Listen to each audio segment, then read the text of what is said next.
Brace the rudders! Raise the sails! Raise the sails! Captain, an unidentified ship is approaching. Over. Roger. Wait, is that an enterprise sales solution? Reach sales professionals, not professional sailors. With LinkedIn ads, you can target the right people by industry, job title, and more. We'll even give you a $100 credit on your next campaign. Get started today at linkedin.com/results. Terms and conditions apply. Episode 137 of the Wilderness Podcast is brought to you by our Patreon supporters. Support the show at patreon.com/the Wilderness Podcast. Our supporter of the week is Alexander DeClark.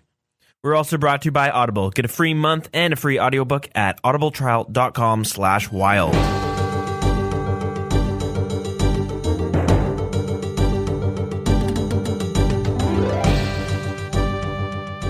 Welcome to episode 137 of the Wilderness Podcast. I'm your host, Dills, and with me, as always, is Deegan. Hey, how's it going? So we have a lot to talk about as we play a little bit of catch-up.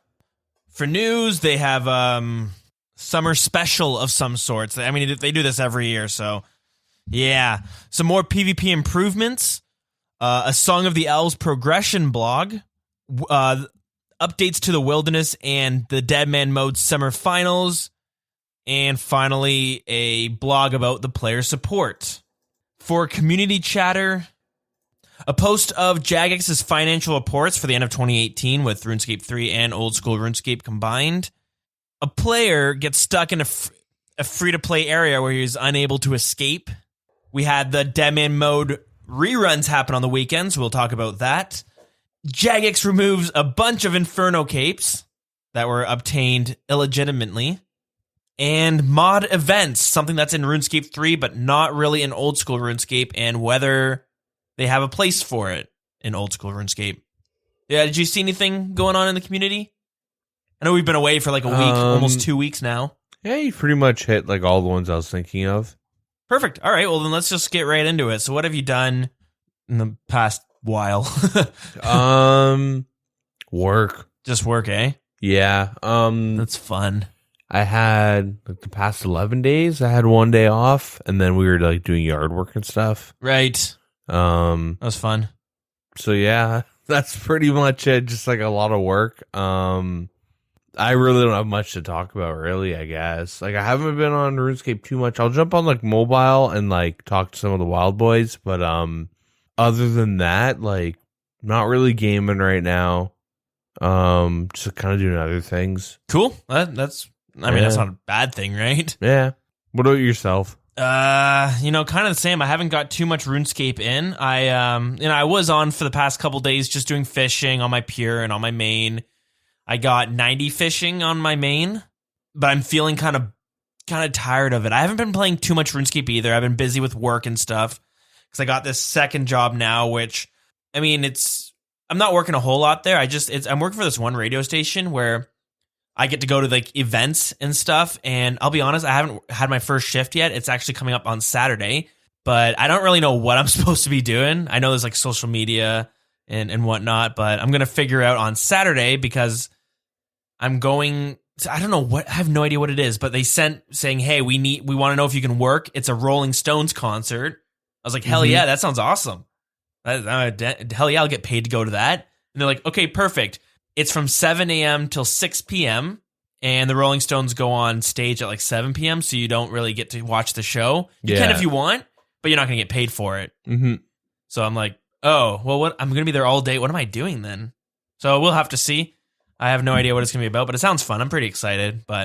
And that's why I haven't played too much RuneScape. Is that why I brought that up? Oh, I don't know why I brought that up. Because I'm on my elite diary grind right now, and I said I'm going for 96 fishing. Told myself I'm going to get all the way to 96 fishing because I want to max eventually. But the little time I do have to play it, sometimes I don't. I want to take a break from fishing, and I know I can stop at any time. But part of me just wants to get to 91 and boost. Mm-hmm. So I might end up doing that. I don't know. We'll have to see. And then the thing is, if I do that, I'm going to be moving on to another AFK skill. Got smithing to do, which it has an AFK alternative training method versus blast smithing.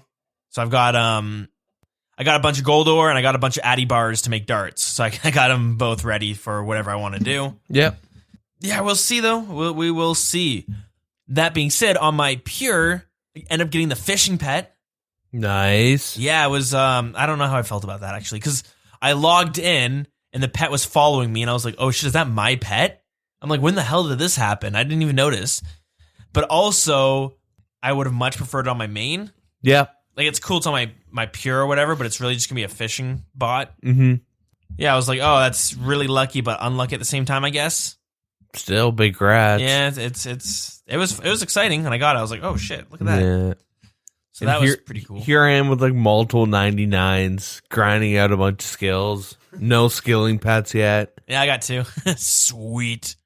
That's where my RNG is pulling in. All your years of Bando's chest plates at 3 kill count and stuff. Mm-hmm. It's finally coming back. Yeah, that's been fun. But yeah, just busy with work and then busy with the other job now. Well, I'm just going to be busy. And yeah, not the most time to play. I'm also, the girlfriend moved in and I'm still having to tidy up this house because I'm terrible at time management. So I'm trying to figure that one out. But I've been itching, that's for sure. I've been itching to sit down and do some PVMing. It's been a while since I've actually done some raids. Yeah, I do want to get back into the swing of things. But till then, we'll continue doing whatever it is. So we have a lot to talk about. I mean, it's been almost 2 weeks, so I'm sure I'm missing some stuff, but you know what? It doesn't matter, right? So let's just get into the news. We got a lot to go over. So I guess we'll start off with like the most boring one. Summer special. 3 for 2 on membership. Yeah. Wow. Do we ever find out if like getting this type of like a membership deal messes up the whole grandfathering prices? See, I don't know, because last year we talked about if you were to like pick up this deal where you pay for 2 months but you get 3. Yeah, because some people are still paying like $7, right? Like 5 or something. $5 a month. So yeah, I wonder if those people were to jump into this membership, if once the sale's over, we were both speculating on whether it would kick you back to $11 or kick you back to $5. Yeah. So that's good. I wanted to try it on my main, but the problem is like I have it on a 1 month recurring cycle. Well, for the most part, just because there would be random months, I'm like, I'm not going to play it this month because I'm busy, and I would just cancel it. Yeah. And I like to have the freedom of that. So obviously I'm at the $11 and I actually did the year membership. I was like, screw it. Yeah. I don't see myself quitting in the next year. I might as well pick it up now and not worry about it. To me, I like to do the year purchases when I have money because I hate seeing monthly payments coming off my credit card. Because, there's some months where you're like struggling and you're like, can I really justify this? I do that in my PlayStation membership because I don't always play PS4, the membership, whatever the hell it's called now. But it's a lot easier for me to spend like $70 once than to spend like, I don't know, what is it, $7 or whatever it is, $10 a month. And then I don't like to watch the bill. I'd rather pay it all up front once and not worry about it for a year. I do that when I have the money and I'm good, Yeah. So anyways, that was a long way of saying I have no idea because, yeah. So if you're out there and you're on like a cheaper membership because you got grandfathered in, let us know that whether or not you jumped on this sale and what price you're paying afterwards. Yeah. Something a little bit more exciting and game changing, I guess, for the PvP community. Yay. So you can now use looting bags in PvP worlds. Oh. So if you're an Ultimate Iron Man, you can only use it while you're in the wilderness. But for all you other people, you can use the looting bag in Varrock, Lumbridge, Camelot, Edgeville, Remington, Castle Wars Entrance, Duel Arena, like all the PvP hotspots. That's good. Yeah, it's nice. I want to know how it affects looters. Yeah, that's true. Because now you can actually pick up like pretty much everything easily. And I wonder if there's any skillers who can like somehow bust this out. You know what I mean? To make skilling easier for whatever reason. I can't imagine the areas. Like on the pull blog, they have like an outline of where you can use it. Yeah. I can't imagine like it being any useful for skillers. Yeah, I'm looking around. I don't really see anything. I I mean, the maple trees in Sears Village, but I mean, you just drop them anyways. They're worth like 4 GP. Mm-hmm. Yeah, I don't really see anything. But if skillers could use the bags, I don't necessarily think that's a bad thing, because this PKer is going to hunt them down, and that could be some sweet, easy loot. I guess, but yeah, I don't know. The areas are like it's you can only really use them for PvP. There's a teleblock timer in the chat box message now. I feel like we hear this update like every week. I thought we already had this, no? Well, first they changed like the animation and then the experience drop, and then they added the timer, and then they fixed the timer, and now they've added when your teleblock will expire, like a 30-second heads up, and when it actually expires. Okay, sure. Yeah. I mean, at this point, you may as well have it pop up right on your screen on the UI and count down. RuneLite. Yeah.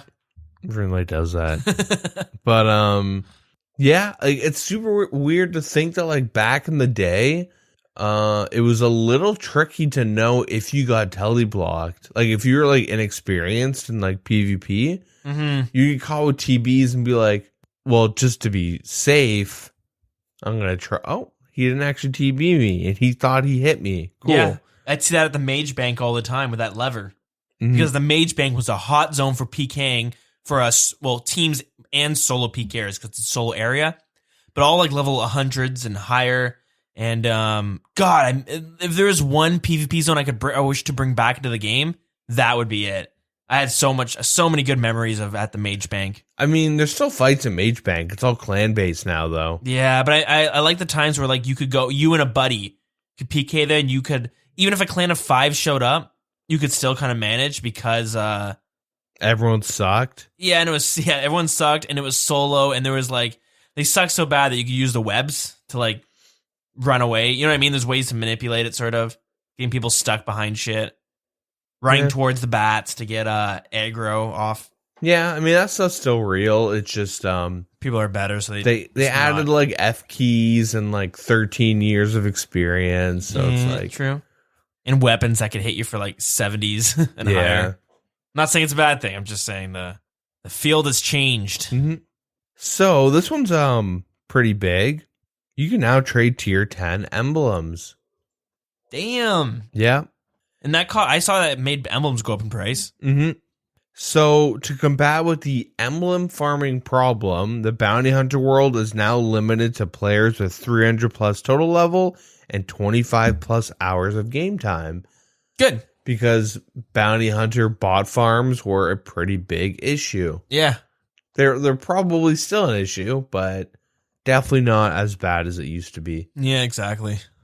And then the HP orb changes. So the HP orb will now have a colored background, which changes color if you're poisoned, envenomed, diseased, or a combination of the two. And if you play on RuneLite, this was not even a change for you, because, again, thought this was just how the game was. Now, it's actually ridiculous if you ever jump on the main client, how, like, naked you feel. Yeah. Like, if you use, like, the default client, and, you know, like, the main client, like, the default one, still has issues crashing. Oh, really? Yeah, it's still not, like, stable. I've never used it. And then some World 45 Deadman Mode new player changes. So these following changes were suggestions from the World 45 community. And it's just to encourage like new players to try out the permanent like Deadman Mode servers. I forget that thing exists. Yep. So if you're new, you get a 12-hour protection. Cool. Quest unlocks. So Dragon Slayer, Animal Magnetism, Monkey Madness. Okay. And the 32 quest point requirement to do Dragon Slayer. So you'll get like Romeo and Juliet, Goblin Diplomacy, and Prince Ali Rescue. Yep. Well, here's my problem with that, though, is like I have 2 accounts on there because when it first came out, I was all excited to try it. I want to play it as an Iron Man, but this is and there's a lot of very friendly people on there because they realize most people quit, so they want you to stay. So they're really friendly. They'll help you out. Like I made some people friends that were like, "Yo, if you get attacked, send me a message. I'll come save you. I got a few other buddies who play this. We'll make sure you don't die. The only problem is for as every person who's like that, there's the other person who's like, oh, there's a guy in iron, kill. Yeah. And for no reason, right? So I have the 2 accounts that I played. I stopped playing them, but I forget that permanent exists. I think about it, I'm like, that would be kind of fun to jump back into. Play it as like an Iron Man, you know what I mean? Like, maybe I don't have enough time to play a real Iron Man, but this one I can level up faster. But now, like, this makes me wish I could delete the account and start again and get the quest unlocked. Like, the protection, okay, that would be nice, but whatever, you don't get it, fine. But the questing, it's like, that's huge. That could save me so many hours. Like, now I feel like I have to start a whole new account again just to have those quests unlocked. Unless maybe all accounts have that unlocked already. That'd be sweet. Log in on my one of the accounts there, right? I think like the biggest issue with World 45 is that what happened was there was like a select few clans. Like there was a bunch of clans and it was super active and it was fun and blah, blah, blah, blah, blah. And then it gets to the point where like as the clans got like max gear. Yeah. And they started getting into these really big, intense fights that were like similar to like, I don't know, other like sandboxy MMOs where like people are getting dropped for like crazy amounts of loot. But then like the server's like so dead that it's not fun to grind. Yeah. Or you just like go to the GE, buy it back, and you're like, okay. Is it GE in the permanent? I don't know, but you can just go buy it back. Yeah, well, maybe. So little people playing, it might be hard to find someone selling shit, right? Yeah, truth. Anyways, I just logged onto my account. Okay, I probably should have fact-checked first, but everything's unlocked for me, so that's pretty sweet. So I have the 32 quest points and stuff, and didn't have them earlier, so that's pretty nice. Yeah. I don't know, I feel like Deadman Mode was like always just like destined to fail, like the permanent. It has potential. I think it has potential if they had a team kind of working on it. It's kind of like when they brought back OSRS, but they had a small team always working on it. That's what caused it to live. Whereas, you know, this permanent Deadman Mode world, it seems like it died just because they like threw it out there and they did no updates to it ever. Well, like maybe we just have different mindsets, but I feel like Deadman Mode, the challenge is like getting to like the finish line, being wherever you wanted your account to be PK ready. Yeah. So like what appeals to me for Deadman Mode, and maybe why I should like try to get into it, but I don't because time. Yeah. It's funny. That's everyone's big gate. It's the time. Well, because you're right. It's not that like I have to play for 10 hours. It's that I have to play for the first 10 hours better than you. Yeah. It's like I'm racing you, and if not, you wait for half the people to quit, and then you jump on with the protection and try to figure out you can do it some safe way you can catch up, right? Well, like not even like maybe for other people, but like I don't find the fun in Deadman Mode being level 80 and like defending myself. I found at least like the one season I really got into it was I sat down, plotted a route that like failed miserably, but at the end of the day, I talked about it like during like season 1 or 2, I guess, like early days of the episodes. Where like I was fighting 3 noobs and it was fun, and I was able to kill like one of them and the other 2 ran away and my skull like disappeared and I was able to like open up all the keys I had. There's a lot of cool moments that seem like are very Deadman Mode specific. But like that was because I set out like a plan. It wasn't the best plan, but like it's the idea of like I sit down, play for X amount of hours, the same amount as this guy at this time, but I was able to execute and get what I wanted, and then like start fighting people, and then kind of like exert, you know, my pressure and dominance. Like that's what I find fun. And then it always gets to a point, no matter what, either if you die or no one plays or like just kind of whatever, like you kind of finish like the race and you're like, well, now what? Like I don't find the tournaments. I don't think that'd be fun to do. One, it's, I gotta not sleep for a week straight to be competitive pretty much. But like, yeah, I don't know. I just like I also love like ARPGs and stuff, right? Yeah. So I love the day one, everyone jumps on, we're all like racing to do certain things. It like get your goals, get your your routes, and then like approve upon them. And with World 45, you do that once. Yeah. And no one's there to really, like, the average person doesn't really get slowed down. They're able to sit down and just play and maybe, get one shot by like a max level. And you're like, oh, that sucks. Yeah, I don't know how the climate is there, but I'll be real. I kind of want to try it out because I kind of just forgot it existed. I logged on real quick just to see if the Grand Exchange was put in. Because, we talk about these things, but there's so many updates in RuneScape, you forget which ones actually get added in, right? They all start blending in together. Anyways, the Grand Exchange is there, and there was like 20 people hanging out there. And I was like, oh, wow, there's more people than I thought there would be. Yeah, probably just like merchants. Possibly, but, and I saw some low levels playing. I'm sure they won't last long, but... Yeah. Yeah, I don't know. Yeah, I don't know. It just doesn't... I don't think that's what makes World 45... sustainable. But speaking of attempts to make it sustainable, they did another change, which was to lower the drop rate or increase the drop rate of defenders. Right, yep. So it's been halved or doubled. Yeah, so it used to be 1 in 50, now it's 1 in 25. The Dragon Defender was 1 in 100, now it's 1 in 50. Good. And another little summer special, bonds. Right. All that good stuff. Woo woo. Added some new stuff to the merch store, like mouse pads, little keychains.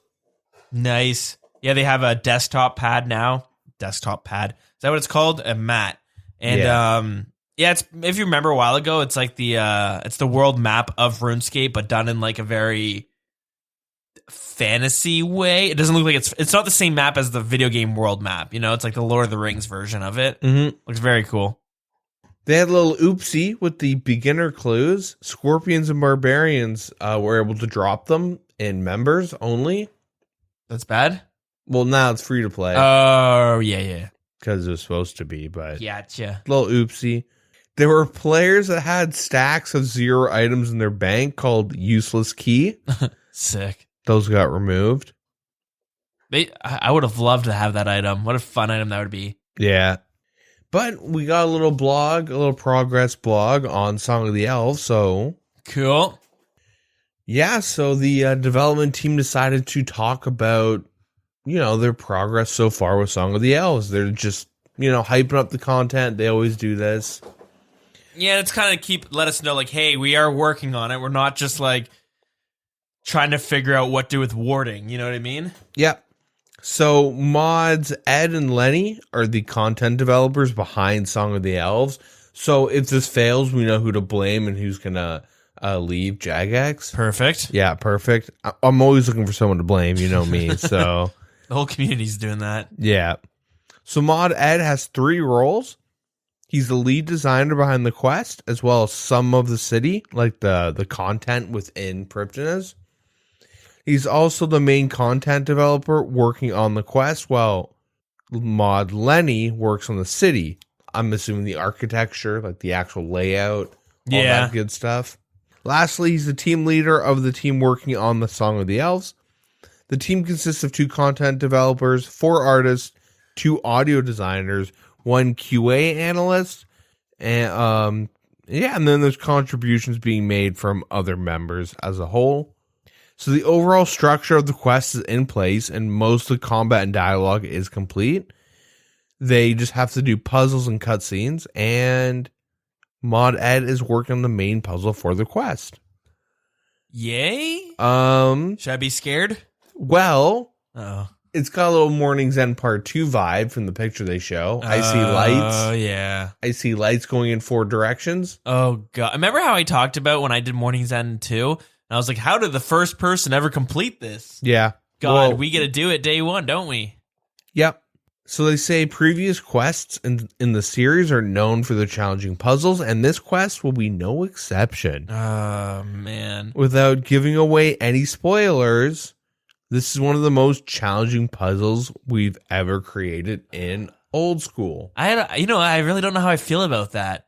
I really like the way they did Dragon Slayer 2, where it was challenging, but pretty damn straightforward. I didn't get hung up on small parts because, like, let's be real, Old School RuneScape's clunky as hell, and sometimes you just don't think to maybe use one item on another, you know what I mean? Just because, like, I don't know, that's just how the game is. Or sometimes it seems like, well, I'm pretty sure it's telling me to do this.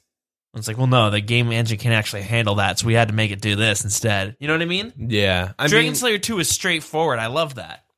Yeah, I think Dragon Slayer 2 is more like a thematic, like, story that's just supposed to be, like, really interesting, and, like, even with the whole, like, always end up talking about it, but, like, how, like, the music plays when you first, like, enter, like the final stage of the quest. Yeah. And even when you're doing the puzzles, it's very, like, it's, like, very much an adventure. I feel like this is, like, well, like, with the Morning's End Part 1 and 2, like, it's an investigation. Yeah. Like, you're trying to figure out, like, the whole Regicide quest line. You're trying to figure out what's going on, and there's, like, twists and turns, and you're getting got and get.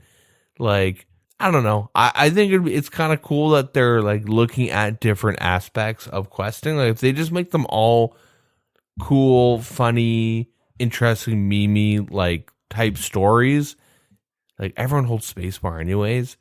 So if they make it challenging, I'm okay with it, but as long as it's fun. I want it to be challenging the way Dragon Slayer 2 was challenging, but not challenging where sections of Monkey Madness 2 was. Like the dock section, that was challenging, but it wasn't a fun challenge. Well, it wasn't challenging. It was clunky. It was clunky, which made it a challenge. Well, yeah, but, like, you just click and you corner trick and, like, you just, like, walk around and play Splinter Cell. But due to, like, the tick system and just the shitty, weird pathing, and even how NPCs turned on corners, and, like, they'd spot you at weird angles. Yeah, because, like, sometimes when they're moving, they're not actually where they look like they are, right? Yeah, so it's not that Monkey Madness was challenging. It's just that, like, that one part was just annoying. And there's some people that had no issues. I had issues because, like,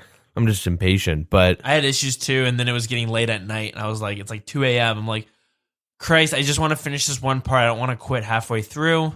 Mm-hmm. I found with Dragon Slayer, I mean, I used a quest guide for, like, some of it, but a lot of it was intuitive. Like, when you're in, like, the tomb, when you're reading, and it's like, there's a puzzle with, like, this person, so this person's left, blah, blah, blah. Like that, you're like, all right. You write it down, and boom, it's like process of elimination. Yeah. Same with that map. You build that puzzle map at the beginning. Yeah. I struggled at first until I realized what I was doing. Oh, I just pull up the map. You know what I mean? Yeah. Took me a while to actually get that, but once I did, I was like, oh. Yeah. So I'm kind of hoping that, because I really want to do this without a quest guide, especially if it's challenging. And I want to, like, try to not reference the wiki. I want to see, like, test my game knowledge kind of using the, playing through this this new quest. And, but I don't want it to be ridiculously hard because it's so, like, much guessing. Like, Morning's End, the hard part wasn't necessarily the crystals. It was, like, managing your food, energy, the goddamn obstacle course. Like, what really made Morning's End Part 2 shitty was everything else but the whole light at least for me, the light sequencing wasn't too bad because it's like, well, I used a guide, so I don't even know. I just remember being like, well, I haven't been following this at all, and it seems confusing as hell. Yeah, well, like, if you're more, like, aware of each step that you're doing. If I can get a notepad and kind of draw out what I'm doing and it all makes sense, perfect. But if it gets to a point where it's like, oh my God, there's like 6 different levels, like, I can't draw this all out because this is too much going on. Well, like, I think the one thing people, like, hate about Morning's End Part 2 is that they listen to they're just listening to Slayer music, and he's like, okay, go here, go here, go here, but you're not really paying attention to what you're doing. Yeah. And then he will mix up East and West at one time, and then it fucks everything up because you're just kind of blindly following along. You're not looking at the actual video. Yeah, so I can't really even touch on that because I used his guide as well. But I do know I did one of the Halloween events, and I was like, I'm not going to use any guides because it's going to be fun. And there was one section that I just couldn't figure out. The spear thingy? Where you emote and have to bait? Are you talking about that thing? No. Or are you talking about Missile and Mystery? No, this is the one where it's you had to go underwater. Yeah, that's the one where you do an emote and then you have to move out of the way. Yeah, okay, so there's some window you have to inspect or something. I can't remember what it was, or a crack in the wall. But the thing is you have to right click it, and I was using just the left click to mouse over everything to try to find it. But since it wasn't a left click option, it never popped up. And there's so many things in that room that I'm like, do I seriously need to right click every single object just to see which one has the extra option? I mean, you can always, what I would always do is look at the top left of your screen and then look for because you can sometimes see they don't option. have that. Yeah, but if you hover over the left click, it'll tell you option, the number of options. That's how I did it. And The then thing is, you it would also just does that. wave the mouse and you see an extra number pop up and you're like, oh. But sometimes if you're the way you have you have to have your screen properly done because you could easily have two objects lined up in front of each other, and then it'll give you multiple options because you can examine two different things. Yeah, it's just part of the process of elimination. So stuff like that is frustrating because you spend 40 minutes, you're like, oh, it was this window I had to right click and it says inspect. I tried the other two and they I just, you know what I mean? I don't know. Yeah. Anyways, so we'll have to see. We'll have to see how the quest goes. Hopefully I can try it day one. Definitely gonna try to keep my schedule clear, let's just say. Yeah. So this puzzle that they reference, they say it's complicated from a development point of view. There's hundreds of unique pieces of scenery required for it to work, and ensuring that they all function as expected is a big undertaking. Yeah. And once this puzzle is completed, Mod Ed will move on to creating cutscenes for the quest, and then after that, the quest will be mostly finished. So Mod Ed says, working on the story has been very enjoyable, and this is the first time we've ever concluded a storyline in Old School. So I will say Mod Ed was the one who was right behind Dragon Slayer 2. And he did a great job with that. So, I'm sure this is going to be a really well-written quest. This is probably going to be another quest that you're doing yourself a disservice if you hold spacebar. Yeah. Some of they have little snippets of scenes. I don't want to spoil it for you guys that don't want no spoilers, but they look pretty cool. There's some stuff that I was hoping to see. I think we talked about when they first announced it, and it seems like some of that will be implemented. Cool. So, with Mod Lenny, he was asked, what's your role in the project and what responsibilities do you have? So he says that he's one of the two content developers, Mod Ed working on the quest itself. Lenny has been working on the city and just about everything else. So the city, Gauntlet, Zalcano, all the amenities, various shops, everything within Prifdina's. They have a picture of Prifdina's, and it's huge, which is cool. I hope this benefits from every little corner of it. I hope it's not just dead zones. But it looks like it's pretty full. Yeah. So progress-wise, both the Gauntlet and Zalcano, the two largest pieces of content in the city, are mostly finished.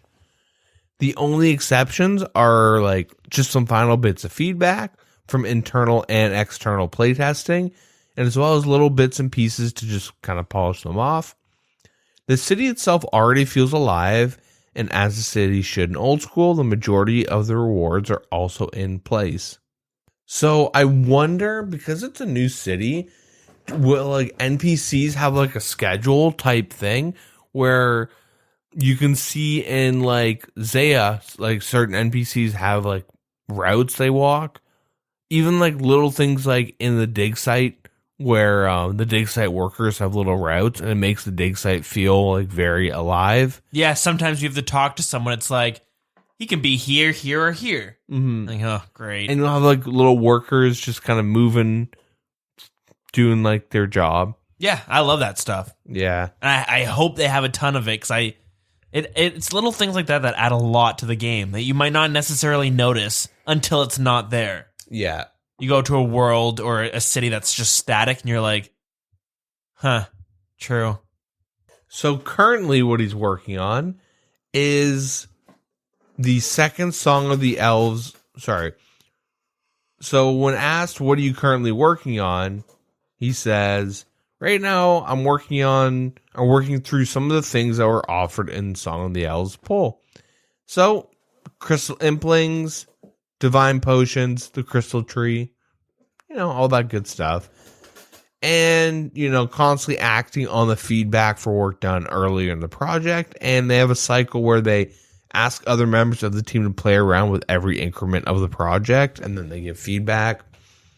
They'll like tweak it and then continue. Nice. And the next thing he'll be working on is the agility course. Cool. So hopefully that doesn't suck, but and hopefully it's good. And then asked what the biggest challenges were. No surprise, it's the Gauntlet and Zalcano. So appealing to the players and making it worthwhile, they think they're in a good place now with the rewards for both of these. Zalcano, especially, was always going to be a difficult one since they're not offering like good experience at all. Well, they say great amounts of experience. I think it should be like you're skilling, but you're getting like literally none. So it's like a skilling boss. I'm the opposite. I feel like it should be like the barbarian fishing where you do it a bunch. It's like, hey, okay, I'm getting some experience. Then you shouldn't get any rewards. Yeah. Because if it's a skilling boss, like, I don't know. In my opinion, I feel like you should get some because it's like, I don't know, this like rune crafting especially. So many people hate it. So like, what? Who cares? Do you need rune crafting to kill bandos? No, but you need to do raids? No, but do you need to do Slayer? What? Do you need rune crafting to do Slayer? Well, no. PvP? No. All right. But why do you need to be like a low level rune crafting then? Just because? Well, no one likes the skill, right? So like, no one likes the skill, and you know what I mean. But the people that do should be rewarded. That's what I'm thinking. Who's this guy? We must meet him. Automelogy. Shit. The one, the only. The one who regrets getting 200 mil mining because every person that mines an ore devalues his mining. Oh, jeez. But no, but in all seriousness, like, if you're doing like I can't imagine bossing and being like, I'm only making 2 mil an hour and I'm only getting 600k range experience an hour. This is bullshit. But like my argument or would like be, wanting to have both. But my argument would be like every other boss does give you some experience, right? You don't get good experience at bandos, but you kill them like 1,000 times. You're gonna look at your experience bar and be like, oh wow, it went up a fair chunk. You know what I mean? Similar to like barbarian fishing, where it's like you do it and your agility is like, I get like 10% of my fishing, but it's something, right? So I feel like if we already have some of those things, and I don't know, like it doesn't have to be good experience, but it would be nice that you did it, like you spent 100 hours there doing it and you look at it and you're like, oh, I got some experience in the end. Yeah. Like I mean, a nice little chunk. Do you want to like dive into this a little bit? Do they have more things to talk about? Well, like this, like discussion, because there are some things we can keep talking about. It doesn't matter. It's up to you. Okay. I mean, I'm down. So, like, if you look at General Grador, yeah, 255 hit points. Okay. So when you kill him, you're not really getting that much experience. No. So, like, equivalent to like a skilling boss, like you shouldn't be getting good experience. Like you don't. No, I don't think you should get good, but I think it should be kind of like the when you look like you're doing barbarian fishing, right? Where you get You're getting some strength and some agility. Like, I'll do it for like 10 hours, look back and be like, well, 10 hours worth, that's not much. But when I'm doing, I'm there for fishing, I look back, I'm like, oh, look at that. I got like 100,000 experience. If you solo like General Grador, you're getting like a bit over 1,000, like 1 point, like, I don't know. Can't do math or no, like 1.2K or something. Yeah. Combat experience, not including the minions. But, and then there's like a 2-minute timer, and that's on solo. But like, if you're with a group, you're obviously not getting all the experience. Yeah. And then there's like the timer. You're not getting like, you are getting experience, but you're not really like, you'll leave after an hour with like a couple thousand. But I do like with Zolcano, maybe it's controversial. I don't know. Would love to hear other people's opinions, but if you're there for a shit ton of money and you're like, I'm going to spend 100 hours here because of the money, I do think you should be able to get like, I'm not saying you should get like, you spend 100 hours there, you should walk away with like 2 million experience in rune crafting. But let's, you know what I mean? Like 200K, like similar to barbarian fishing, right? You walk away and you're like, bunch of money, and I went up a fair chunk of percent in my levels. Barbarian fishing, you don't make money. No, you don't make money, but you lose money. Well, yeah, in terms of doing other things, right? Well, like you're like using feathers. Oh like, yeah, fair enough. Like if you do barbarian fishing, you're there for like the fast experience and then the free agility and strength. Yeah, that's why I'm there, is for that agility experience. Like you get more strength experience per hour at barbarian fishing than you do at Bandos in a team. Well, yeah, okay. So that's kind of like my thing with like, if Zolcano is going to give you equivalent to like, I'm just using Bandos because Band or like any God War, some like, or Zol, who cares? It doesn't matter. But yeah, you don't get the best experience, but you get good money. And yeah, I'm cool with that. So I feel like as we talk, we're getting closer and closer to an agreement. Well, not really, because I'm saying like, if you're doing Zolcano, you should be getting like, you're probably, because it's probably going to be a group thing. So like less than like 500 experience per kill, but yeah, you're getting equivalent money to whatever the skill requirements are needed. That would be on par with the PVM boss. Now, but are you worried with like them bringing? So you want them to focus on purely for the money, and you want like as close to no experience as possible, right? I want it to be. It's a boss. So I want it to be an actual, like, Wintertodt isn't a boss, it's a minigame. Yeah. If you think Wintertodd's an actual boss, it's not. You get, it just isn't a boss. You're not, like, it's the closest thing to a boss for skilling, because there's really nothing else. It's not really a boss, though. But, what, like, they call it a skilling boss, so it should be thought of, like, an actual, like they should just call it a boss. It's just a boss that you fight, but you're not using combat. Like you're not using like basic combat, like range, mage, melee. And that's how you should look at it. You shouldn't look at it as like, I want to do some rune crafting. Zolcano sounds fun, but okay. So wouldn't your worry now be that you would prefer them less experience, more money, basically, right? But if like there's the potential for this to come out and it be like the Vorkath when it was released all over again, right? Yeah. And I feel like the more we have of these monsters are just like money, because are we expecting uniques to come from Zolcano? Well, it's gonna be like shards and stuff, right? Shards, yeah. And then there'll be like the tools, I believe, the crystal tools.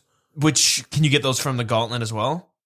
I believe the Gauntlet was like the armors and stuff. Okay. So if you can get the uniques from there, that's a bit more safe, because then they can like, okay, yes, it gives you money, but you're really there for the uniques as well. But like my worry is like, let's say the tools can also be got from the Gauntlet. Like you go there, now it's just a resource flooding in, right? Kind of like how they did with Vorkath or the Revenants. Yeah. And because they're like, well, you get no experience here, so you're only here for the money, then they're going to have to make it really worthwhile, the money. Whereas, like, if you kind of bring it closer where it's like, okay, you get a little bit more experience but less money, I find it's easier to balance that out without it being overpowered. Well, the main pull to like these PVM contents is that at a higher level, you're going to be wanting a lot of crystal shards if you're a skiller or if you're a PVMer due to the gear or the tools. Yeah. Because the crystal gear is better than the infernal or the smoldering stone equivalent. Yeah. At least for resource gathering, and I guess like if you're tick manipulating, I don't think it really affects that much. I could be completely wrong, but well, we will find out. That's the best part about it. yeah, we'll know for sure. So there'll like always be like regardless, there's always going to be an inherent pull to come back to Priptonus, especially if you're an Iron Man. But I think I'm just assuming that these crystal gear won't be as widely used as maybe they're expecting and you're expecting. Like I kind of assume that it's going to be like kind of like the arc light, where it's like it has its uses, but for the most part, it sits in my bank, and I only bust it out every now and then. Well, they were tweaking it a bunch, and like they have been, and they will be. Like I feel like it's going to be a little bit different in a couple months from now. Yeah. Especially how they mentioned that they like look back at previous content and then QA testing, all that stuff, and like how they've been reaching out in general to like high level PVMers and clan people, because they don't want.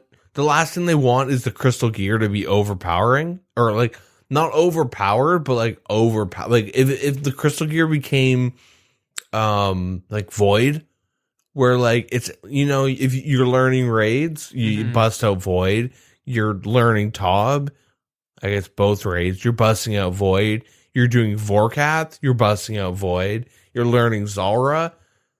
It's a lot easier if you bust out void. Like, you know what I mean? How void became this weird thing that like this annoying mini game where someone's like, should I grind it out? You're like, yeah, you're gonna use it at some point. Yeah, where like I think they wanted to be like, okay, I have the crystals, blah blah blah blah blah. I'm gonna go grind out like these shards, and then I'm gonna go do this content for a bit with this gear. They want to like have reasons for people to always come back to the area. And so these bosses or like this content should always be active with the shards and all that. It replaces the need for it to be like 3 mil an hour. Yeah, that's true. And if people are like complaining, in my opinion at least, it's like, oh, well, I want like more resources. That's like just coming from a place of like being selfish, like wanting your cake. And yeah, so that's where my worry lies. So if the shards are as useful as we're all hoping, then that's perfect. You know what I mean? I was kind of assuming that they wouldn't be, but yeah, I guess that fixes all problems if you're there for the shards. You know what I mean? It's not going to be there, and you're like, oh wow, I just got 1,000 magic logs. That's hyperbole, obviously, but yeah. Yeah.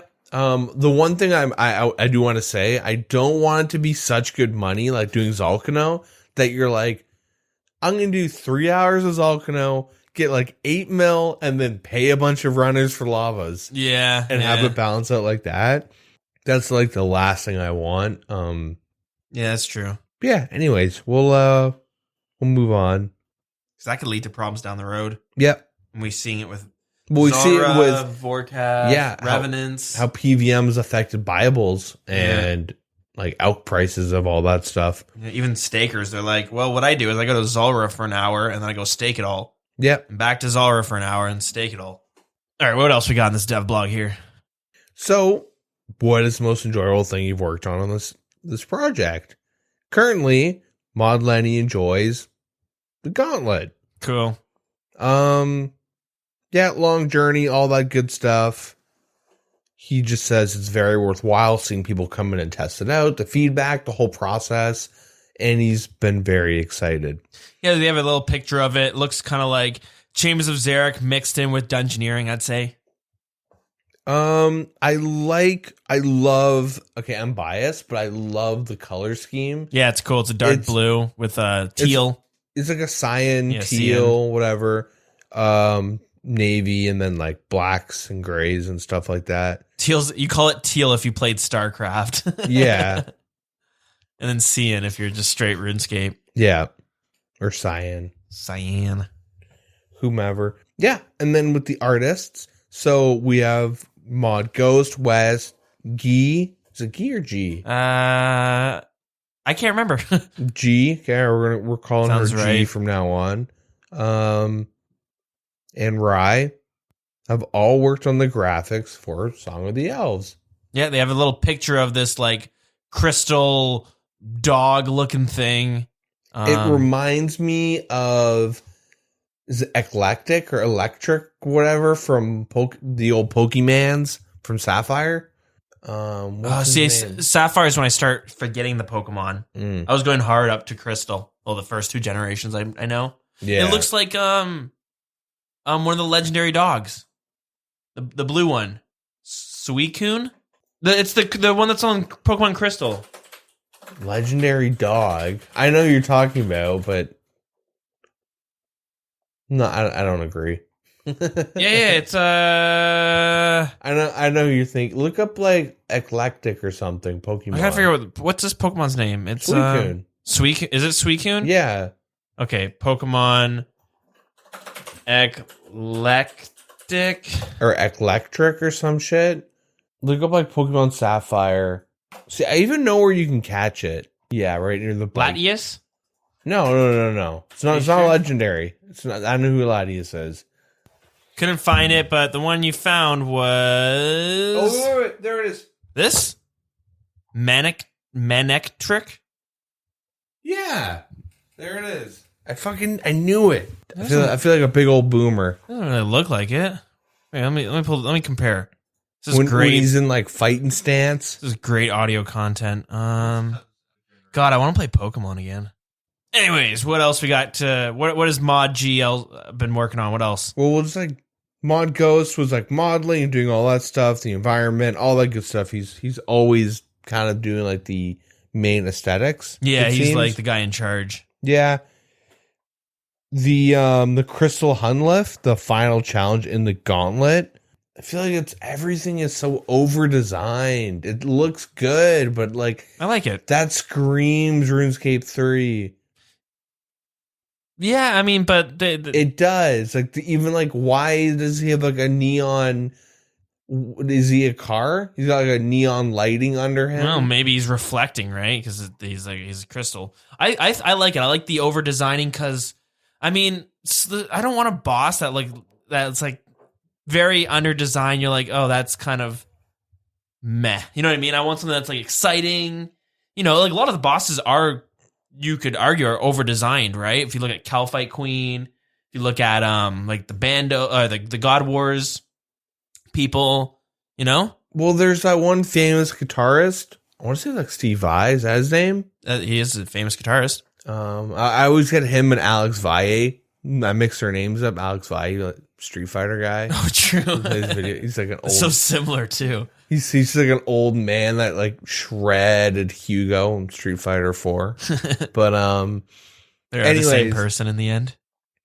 He had this like theory that like a good guitarist could sit down and play one note. Like he would sit down and play one note for like 30 minutes, and he would just sit down and do it. Not like a theory, but like, and what you would do, like you sit down and you're playing one note, and after like 5 or 10 minutes you get bored, and that's how you start getting creative, and then like that's how you like build upon being like a good guitarist that can flow, that can like kind of like learn how to like I guess improv, like not really solo, but like, that's how you like really like tap into like that creativity by taking the most boring minuscule plain thing and then like forcing yourself to like make it look interesting. And I feel like they're not trying that approach. Like, but I feel like they are. It's just that they did the one note years ago, so now this is them expanding and being more creative with it.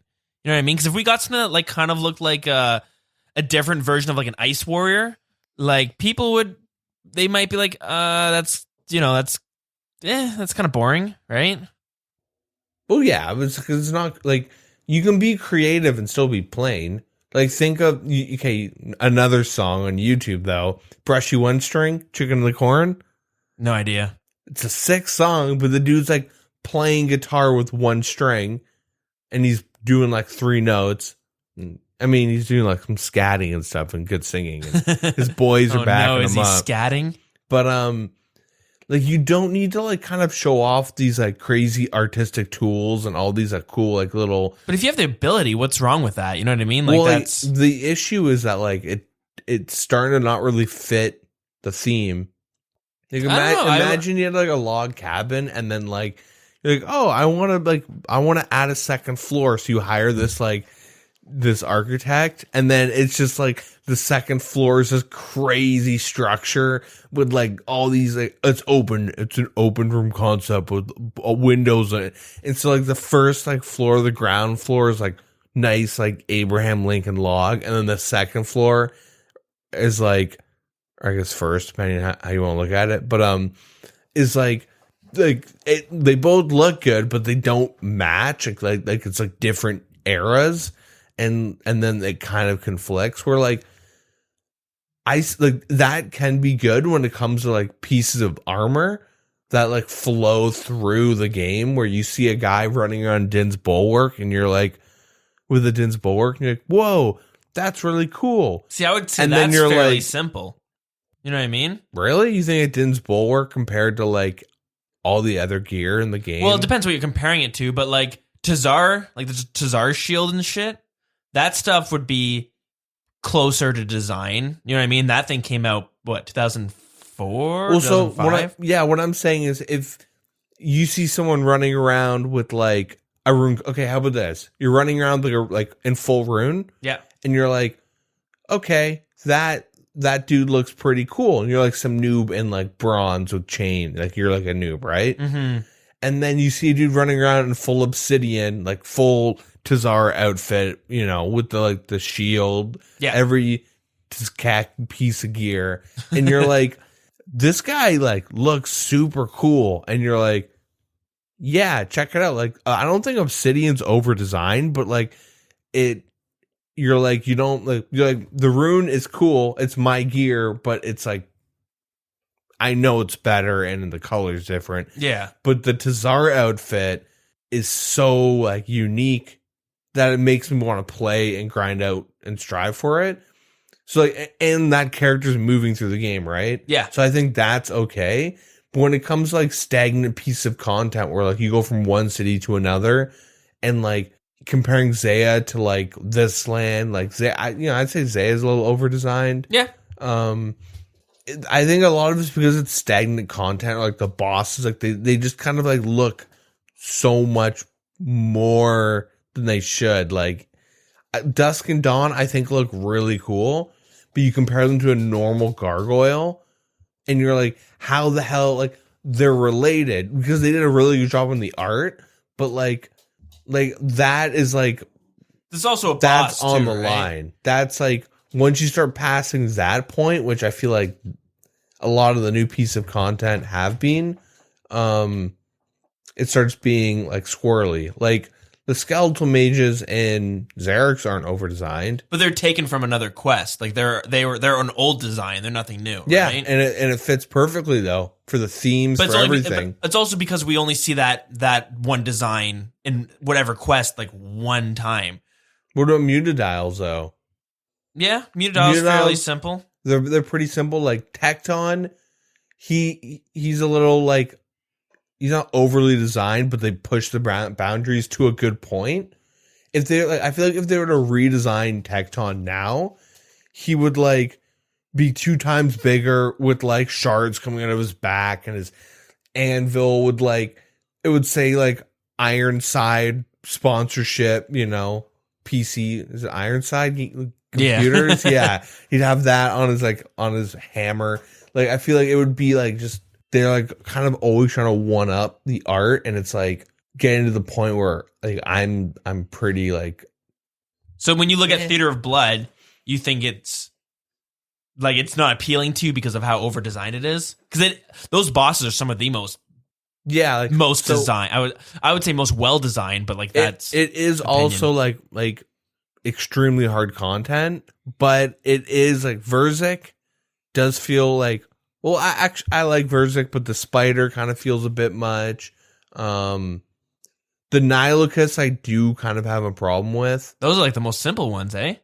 Like the Nihilocus like room when you're like, I don't know. I feel like because they're simple, I don't know, they should be like you look at them and like they're beetle leeches, but they're like super like bulbous. I don't know. Yeah, like I do like the designs, but it just like, yeah, they keep one upping. Like I feel like this boss is more designed than like Theater of Blood guys. You think so? I wouldn't. I would say maybe a few bosses, but I find like the bloat, the bloat and the, I guess, just Verzik. What else we got in that? Like Soda Sag is in that. Like, well, Soda Sag looks cool, but this dude's definitely got way more design than Soda Sag. I might disagree because I think Soda Sag is, if you compare the two, you know what I mean? We're also looking at like a close up where it's like a GIF on repeat. In game, it might be a lot less dramatic, I guess. You might look at it and be like, oh, it's much more simple. Well, we'll have to see.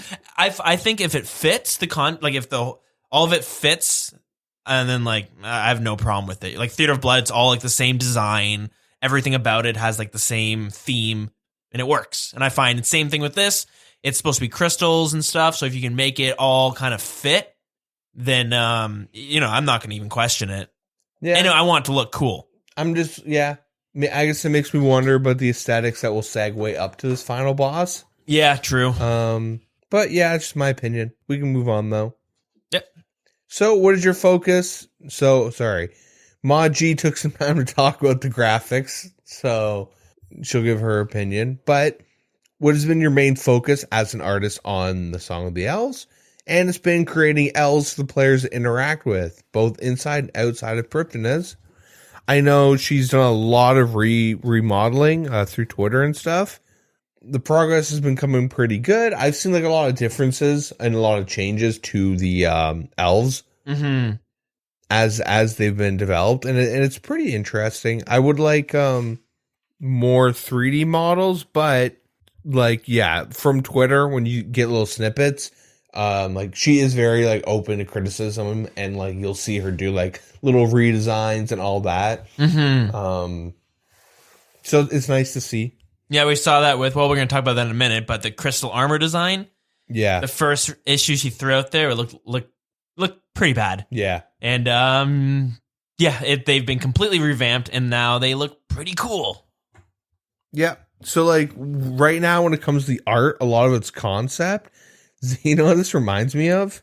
What's that? The concept art is like, especially the A one, like Mortal Kombat. Oh yeah. We'll throw it up on Twitter. I mean, and Discords, because I would like to hear what you guys think, like what your favorite is.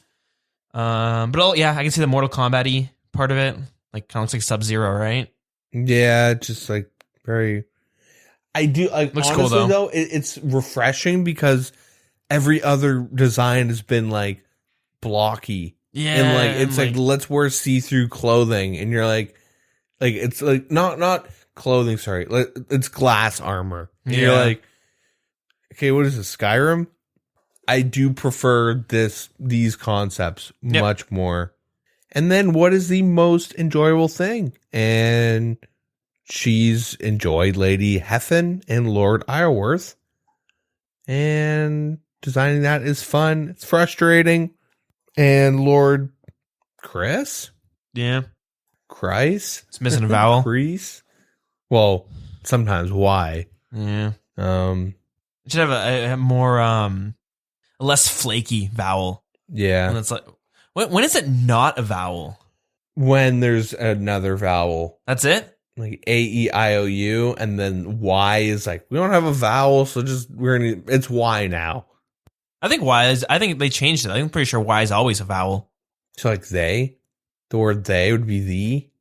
No, it's just 'cause don't vowels enunciate other vowels in a different way?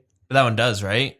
The, and then you add the Y, now it's the. Well, like Z, it's not Z, it's they. But it's like an A instead of an Well, it's like C and CH, right? The consonants will affect the previous. I don't know. I'm not good at English clearly because I don't even know how to say this Lord guy's name.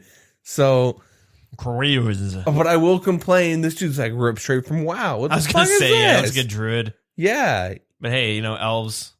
She's been playing BFA. That's disgusting. The game sucks.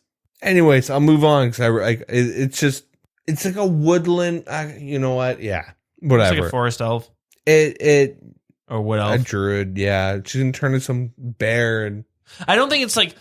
I think it's less like, oh, it's taken from WoW, except for all these took it from Dungeons and Dragons. You know what I mean? It's like the way the ears are angled, the hair, the color, the body posture stance type thing. But still, you look at Dungeons and Dragons, you know, they all like WoW. You can tell WoW is like looked at Dungeons and Dragons a bit, and they pulled some inspiration. But like, if you look at like Elder Scrolls with their wood elves and stuff, like you don't like that. I would say was more close to like a Dungeons and Dragons.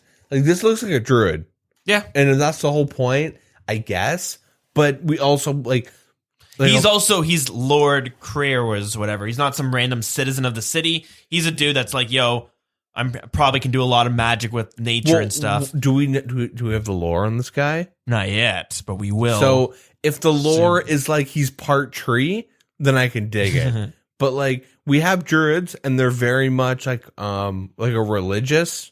Yeah, that we have like when like in like the world of Gillinar, like the lore wise, if you're a druid, you're like a religious, like you're a chaos druid, you're a Taverly druid.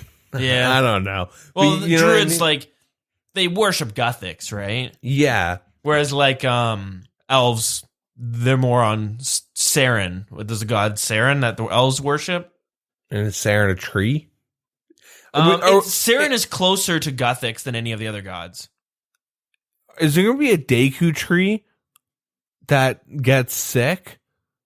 Do we already have one is the question. We have the Grand Tree, but that is gnomes. That's gnomes. Maybe so it started with the elves. So, but like, because I know like Tyranwin, yeah, is that how you say it? Is like woodslandy. Yeah. But like, if I'm like a druid elf in like the woods, I don't know. I just don't like the idea with the woods. I think we're getting hung up on all the wrong things. Well, like, I just don't like the aesthetics of it. You know what? Fair enough. To each their own, right? Yeah, maybe they drank a lot of sap and now they're sprouting roots. Speaking of roots, let's go back to our roots and continue with the news. Perfect. So, what challenges have you faced? The biggest challenge has been marrying the old and new aesthetics of the quests and all that, and the NPCs. Certain older elves have been updated to fit with newer elves coming in, and having to adjust the usual process to accommodate the faithful representation of older characters. One of the strongest ways to link old and new character art together is with the old school animations, making sure that everything's designed, retro movements, all that good stuff. Sweet. And there's a picture of Lord Iorwerth, very WoW-like still. Really? He looks like a Disney villain to me. He reminds me of that one dude, the guy who makes you collect like 1 million things in WoD. Who cares? No one here plays WoW. I'm out of the loop. You're alone on this one. What's the mage's guy? He's a big character. Anyways, whatever. Who cares? I think she plays WoW, and I'm gonna bring that up. Could be because there's a lot of representation. No, to me, I see. Looks like the villain from Mulan. I forget what his name is. True. That's what I see. The mustache and stuff kind of reminds me of it. Yeah. There are different concept arts too, and it's not like a 3D model, but whatever.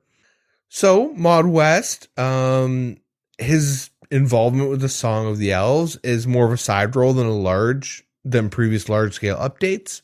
But the first thing was that they worked on was the gray box of the city. So they had a city like layout, or they had planned a layout of the city, which was designed, for RuneFest. And he did like a temporary wall kit But he pretty much just describes how he's like restructured the landscaping around Priptonez and how he's moved it around. All that good stuff. And the concept houses, lighthouses, small villages, all that good stuff. Yeah, it's like the small details that make RuneScape pretty cool. Where you can like walk off randomly to some spot and there's like, oh, there's buildings here? What are they for? Nothing, but they're there for the aesthetic. Zolcano, created by Mod Ghost. Reminds me of Kerrigan. I'm going to just reference these to other video games. The Queen of Blades. But I think we talked about this before. We don't really have to go into it super deep, but it's like very demonic. Oh, maybe that's why the Chinese mining company's trying to get rid of this game, because they're like, guys, stop adding like demons and shit to the game. So many skeletons. We can't bring this to China. And then they're like, make like a monkey boss. Yeah, that'd be kind of cool. You'd say funny things like quit monkeying around. Nice. You're making me go nuts, and he's throwing peanuts at you or something. Monkeys eat nuts? They do. Monkey nuts. Yeah, no, that's what I was the thinking. Currency, yeah. Anyways, you can do a login screen design competition as always. Oh, yeah. Moparscape memes will be flooding the subreddit. Oh, yeah. Send your submission to the Wilderness Podcast. Always going to use that joke, but actually oldschoolcommunity@jagex.com. Send it to us. We send it to them. We split the money. Yep. And I guess you kind of just lose in the end. Well, you win, but not as much. Yeah. You win less. First place, you get... Oh, sorry. There's a deadline Sunday, the 7th, July 2019. You got 2 weeks. Yeah. Well, a week and a half. Probably about a week by the time this is out. Song of the Elves, login screen should be the subject. Have your image, have your RSN in the body, all that good stuff. First place, year membership, £200. First place? Second place, 6 months, £100. If you're Canadian, that's like $200. Yep. Third place, 3 months, £50 Yeah. for Amazon. Hey, you know what? They set the bar low for the rewards. They might actually deliver them this time. I mean, they can do it all digitally. That's simple, right? Yeah, with one email. With one automated email. And accounts are getting hacked by the second. Yeah, and they're all use codes. Yeah. And then the Elven questline, the Story So Far video competition. Something we got for Dragon Slayer 2. Yep, no longer than 6 minutes. And Old Zaya. school. Yep, all that good stuff. Make a video of the lore of what happened, and as you've seen from some of the winners in the past, I think Jimmy won the Zaya one. It doesn't have to be super in-depth in the lore.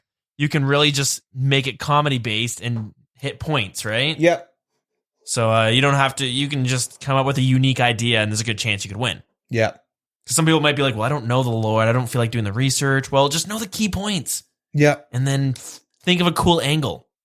And then be good at video production. Yep. Same rewards, all that good stuff. Hey, if someone's good at video production, we should all collaborate.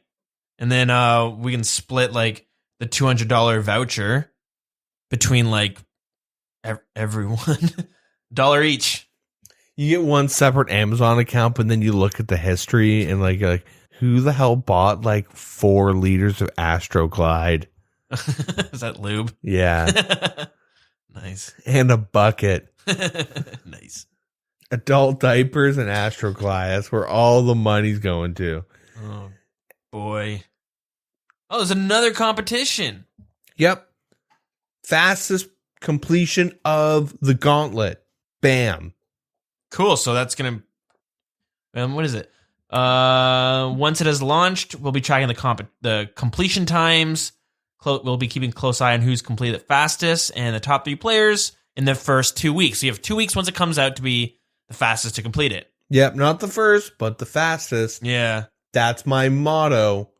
Now, this is where you're not going to get your reward because first place is 12 months of membership and you get a custom old school GT Omega Racing Pro gaming chair. Yeah. I don't even know if I want that It's chair. got rockets. You can race in it. I am so sick of these stupid gaming chairs. Shout out to New Earth who brought my attention to Herman Miller chairs. I've been searching Kijiji every single day to find one that's getting sold in my area. That's my size. Yeah. That's the chair you want to buy for life. I'm a shill now, but I bought these stupid pro gaming chairs and it's falling. You hear that shit? It's falling apart and it's like driving me nuts. Well, it's because you're not a pro gamer. Yeah, I guess. You gotta be a pro gamer. Yeah, true. I do. We do other things on here. So, second place, 6 months. Third place, 3 months. That would suck. Imagine losing like 5 seconds and you don't get a GT Omega Racing Pro Gaming chair. Old school custom made. Yeah, but you're paying shipping though. And that thing's gonna be like 110 pounds. Thing's all sticky. You're just like, ugh, I don't know what they meant by custom, but this is stupid. Every J-Mod sits in it naked for like a couple hours. Yeah, Mod G sits in it. Jesus. You're like a combination of sweats. Like, punch it. Jesus. Yes. Ooh, oh my. Jeez. What is this? This leather is moisture's not good for the leather. It's like ripping. But never mind. That's not PG-13. Hey, write old school history, lore building competition. Another competition. So write some lore for the Song of the Elves. Oh, yeah, this man Make an elf, a lord that is grown from a tree that has a lot of wood coming out of its head for some reason. You got a good foundation. Maybe it's like instead of nuts growing on like a tree, it's like little elves. Is that what you're thinking? No, I was making a joke, but Lord Cry. Yeah. Well, anyways, point is, there's a lot of people who, we'll talk about it in a bit, but the competition we had, the skill competition, we have a lot of good writers in the Discord. Yep. Get out there, start writing the lore. If you need an ideas person, let me know. I'm an ideas guy. Yeah, we can split. What did we win? Well, here is here's some more details. Old school community at jagus.com. Song of the Elves lore competition in the email. Have your RSN in the body. Summary of the story at the top of the email. Have the story as the main body of the email. Make your story fit with establishing lore. Friday, July 5th. Rewards. The favorite entries, will receive a crystal trophy featuring a design custom made by the old school graphics team. Mm-hmm.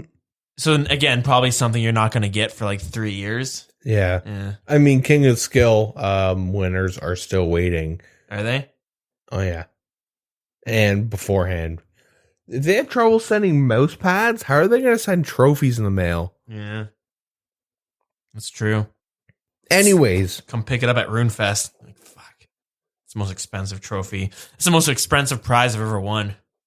$2,000. Wilderness Update and Deadman Mode Summer Finals. Woot woot. So, following the PvP poll blog, they've made some updates with the Wilderness Slayer keys. There's 2 of them. One is found in Wilderness 18 near the Chaos Temple.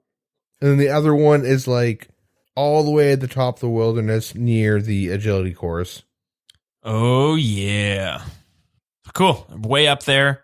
And it's a spot that you might run into PKers. So, yep. Wine Zamrock spawn near the fire giants near Mage Bank in that little cavern. KD ratio for PvP worlds. All that good stuff.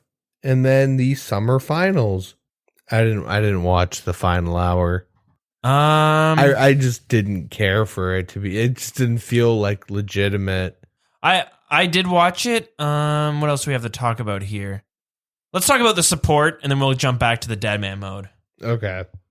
So, coming soon to support, email notifications and validations for account behavior changes. Wow. Authenticator checks on the website. Nice. Wow. Investigations if we should implement an authenticator delay. Got the detectives on it. In the future, additional account security systems and increased account recovery security. That's vague. Yep. They are probably going to enforce better password systems because you guys suck at making passwords. There's probably a shit ton of people who actually use Hunter 2. Or Minecraft. Minecraft was like a super common password that a lot of other gaming companies don't allow you to set Minecraft as a password. Really? I'm pretty sure in like 2010 or something, when League of Legends or Riot Games got a data breach, one of the most common passwords was Minecraft, and you could get someone's login name and try Minecraft, and you have a decent chance of logging in. That's so funny weird. enough. One of my high school friends had like characters I didn't have, and I would just log into his account because I knew his login name. Yeah. And I guessed his password would be Minecraft after this data breach was leaked. And his password is fucking Minecraft. Get creative, kids. It's Fortnite now. That's probably the most common password. Fortnite. RuneScape? Yeah. RuneScape sucks. Remember that? No? What? So there was a common scam back in the day to like, you want to be a P mod? You want the silver crown? Change your password to RuneScape sucks. And then you would go do that. But you don't realize that now the guy is so you'd log off. And then they would just sit there with your username, typing in RuneScape sucks. And then they just change your password and you lost your account. And then they changed because someone tried doing this to me. And I remember trying to change my password to RuneScape sucks. And like they had a message come up saying, like, this is a common password used for scamming or hacking. Like, we're not allowed. Maybe, like, yeah, maybe that isn't true. Maybe Jagex just super self-conscious about their game.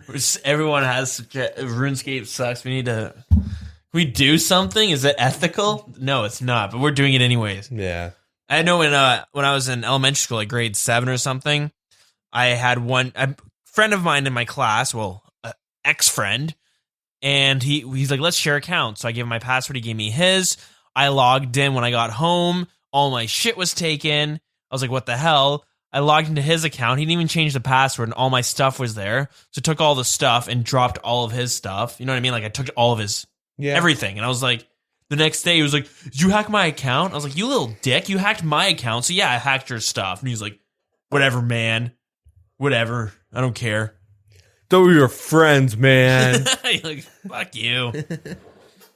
But like, you fucking hacked my account and you didn't change your password. You're an idiot. And we go to school together. I'm gonna tell everyone that I'm gonna fight you and then inevitably pussy out when it comes to fruitation. I'm in the wilderness. Yeah. I don't have any gear anymore, so I can't even fight you. That being said, the one thing we can fight is against hackers. Yay. So, email notifications and security. They're making that a little bit better, a little bit more clear. Cool. 2-factor authenticators. 50% of active players have a 2-factor authenticator. 50%? Oh, yeah. Come on. Yeah, and they're looking into more security checks for account takeovers and all that stuff. You only have to do it. You got to put your authenticator once a month. Like, come on. Yep. I don't understand. The only part that's annoying is on mobile. Okay, I get it. Yeah, but still, use that. Yeah, you'll figure it out. Their biggest issue is the recovery abuse, so they're trying to tackle that challenge. From the team, let me paraphrase. Chill out on Twitter. We're literally working on it. Like, we're sick of people starting a ruckus, and then it turns out that they were like sharing an account with someone. Yeah. That being said, or botting. Y'all some lazy bitches. Let's talk about Deadman Mode Final. I didn't watch the hour. We'll get right into it. Yeah, I went in. I watched it. They did a rerun. If you don't know, but I'll quickly explain it. But I'm gonna play a clip of Chris Archie explaining because he'll do it better. And I like adding clips, and it's a nice excuse to add a little clip in there. The last tournament they had was a huge flop. A bunch of mistakes happened that was kind of pathetic. So they say, we'll do it again with the winners. Or not the winners, but the people who are in the 1v1s or whatever. Threw them back in there, straight into the 1v1s. And that was the new tournament. So I'll have Chris Archie explain it. I'll personally have him explain it. I called him up, and yeah. So here he is. And on to you, Chris Archie, live on the scene. The Deadman Spring Finals were held in March 2019. If you're unfamiliar with Deadman events, here's a breakdown. Firstly, there's a qualifying season in which anybody can compete. Once the season ends, we invite the top 2,000 to compete in the finals. This is a week-long event in which the players build up their accounts from scratch for an epic finish with $32,000 in prize money. The finals ends with our broadcast. We watch on as the top players battle it out whilst avoiding the lethal fog which is filling the map. The players are pushed into 2 separate final areas to fight a frantic battle for survival. The players who are left are teleported to a vast arena where they'll have to fight in a series of 1v1 rounds, leaving just the champion standing. There are lots of prizes up for grabs, with 16 players guaranteed to walk away with something. First place gets $20,000, second place gets $10,000, third and fourth get $1,000 each, and the rest of the top 16 get 1 year free membership. That's an introduction to Deadman. Now it's time to reflect on what happened during the spring finals. The tournament itself was as dramatic as ever, with teams Fools and Blazers holding down a pivotal point in the game, helping them to rise above their competition. As the finals were heating up, we saw huge teams clash in the 2 final areas, Anakarl and Falador. Falador was the first to see the survivors teleported to the 1v1 arenas, but unfortunately, an error with the arena mapping led to a large number of these players being killed. We proceeded with the rest of the tournament, with the Anakarl survivors meeting the few lucky players from the Falador area. It still made for an intense finish, with Manked finishing as runner-up and Eomeri claiming victory for Fools, taking home the $20,000. We're committed to our players, and to make amends for the issue that killed a large number of our surviving players, we've decided to rerun the finals. The final 256 players from the spring finals have been re-invited to fight again for a share of $32,000. Alrighty, and what was special about this tournament? Well, Revan wasn't there for whatever reason. They had Rakesy there, which is a Deadman Mode player and content creator. You familiar with this, with the creator? Or with Rakesy? Yeah. The creator. Rakesy, the creator. Tyler, the creator's brother. Yeah. His rap career never took off, but he, really good at RuneScape. But no, are you familiar with his content? Somewhat. I know he does a lot of like Deadman Mode stuff. Yeah. And like PvP and whatnot. And I know he's made it fairly far in tournaments in the past. Yeah. He does pretty well there. Yeah, so he was doing shoutcasting. And he actually does a podcast too of Old School RuneScape. So he's kind of one of our competitors. We sent him to the gulags. We're gonna flog him. But yeah, so he was showcasting with Ian Spam, and for his first time, he did a pretty good job.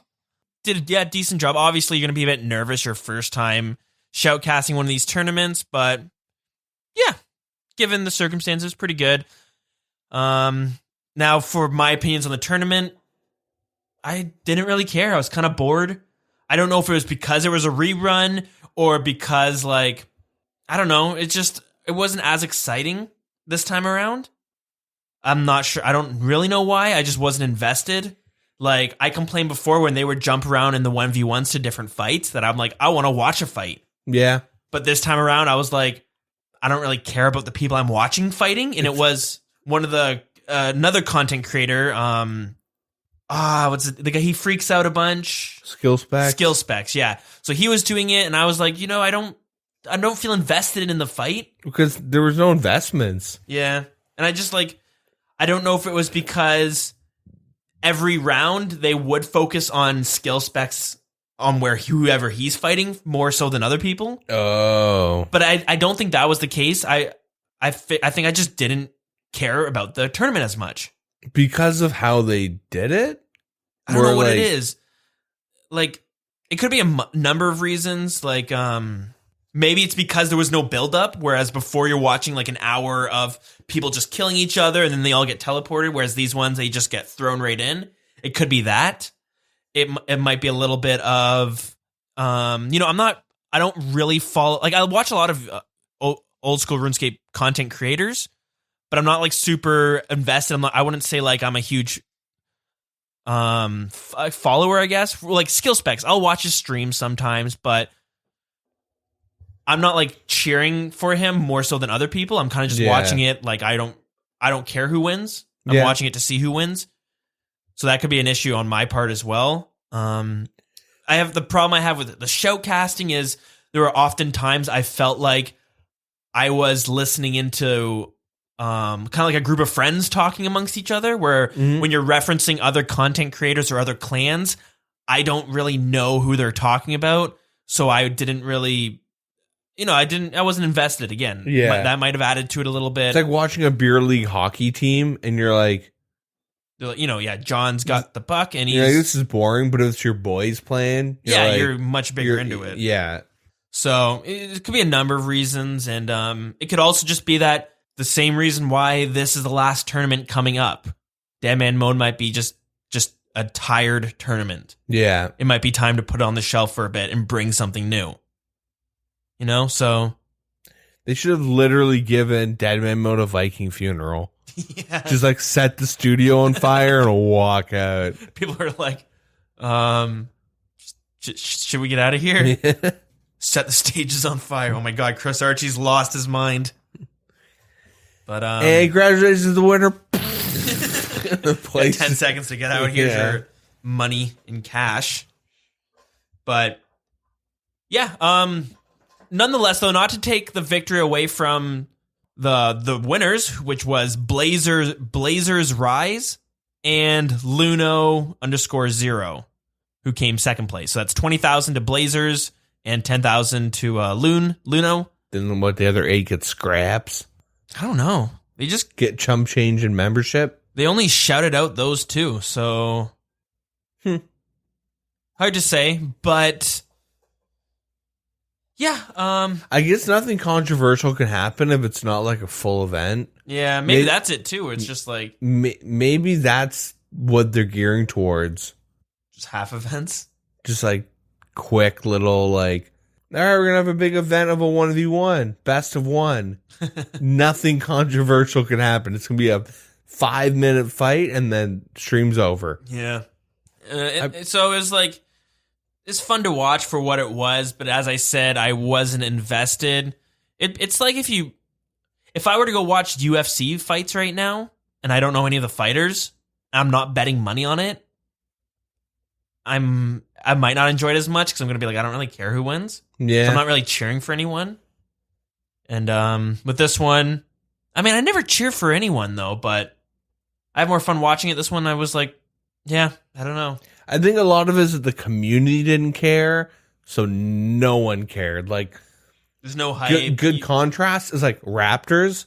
Yeah, okay, yeah, the Toronto Raptors won, if you didn't know. Yeah. You're in Canada, you know. Yeah, well, everyone, yeah. I mean, it was kind of historic for, like, NBA, but I don't give a shit about basketball. But, like, I care about that for some reason. I watched like, the last games, and they're, like, super hype, and, Yeah. like, it makes me kind of want to, like, watch next year's, how it plays out, just due to, like, it's kind of a fun sport. Same with, like, hockey. I probably mentioned, like, I watched, like, a bunch of the playoff games and stuff, but, I mean, it's hard not to get hyped up for those things, you know? I was the same way. Like, I don't care about the Raptors, but they're like, Raptors games on, I'm like, yo, throw that shit on, and then I'm like, I'm a huge bandwagoner, you know what I mean? But the thing is, though, it's like, yeah, like, I'll be at work, and people, like, were, like, calling me, like, do you have, like, Raptors champion stuff? I want to buy everything. Like, no, we have an outdoor, it's an outdoor store.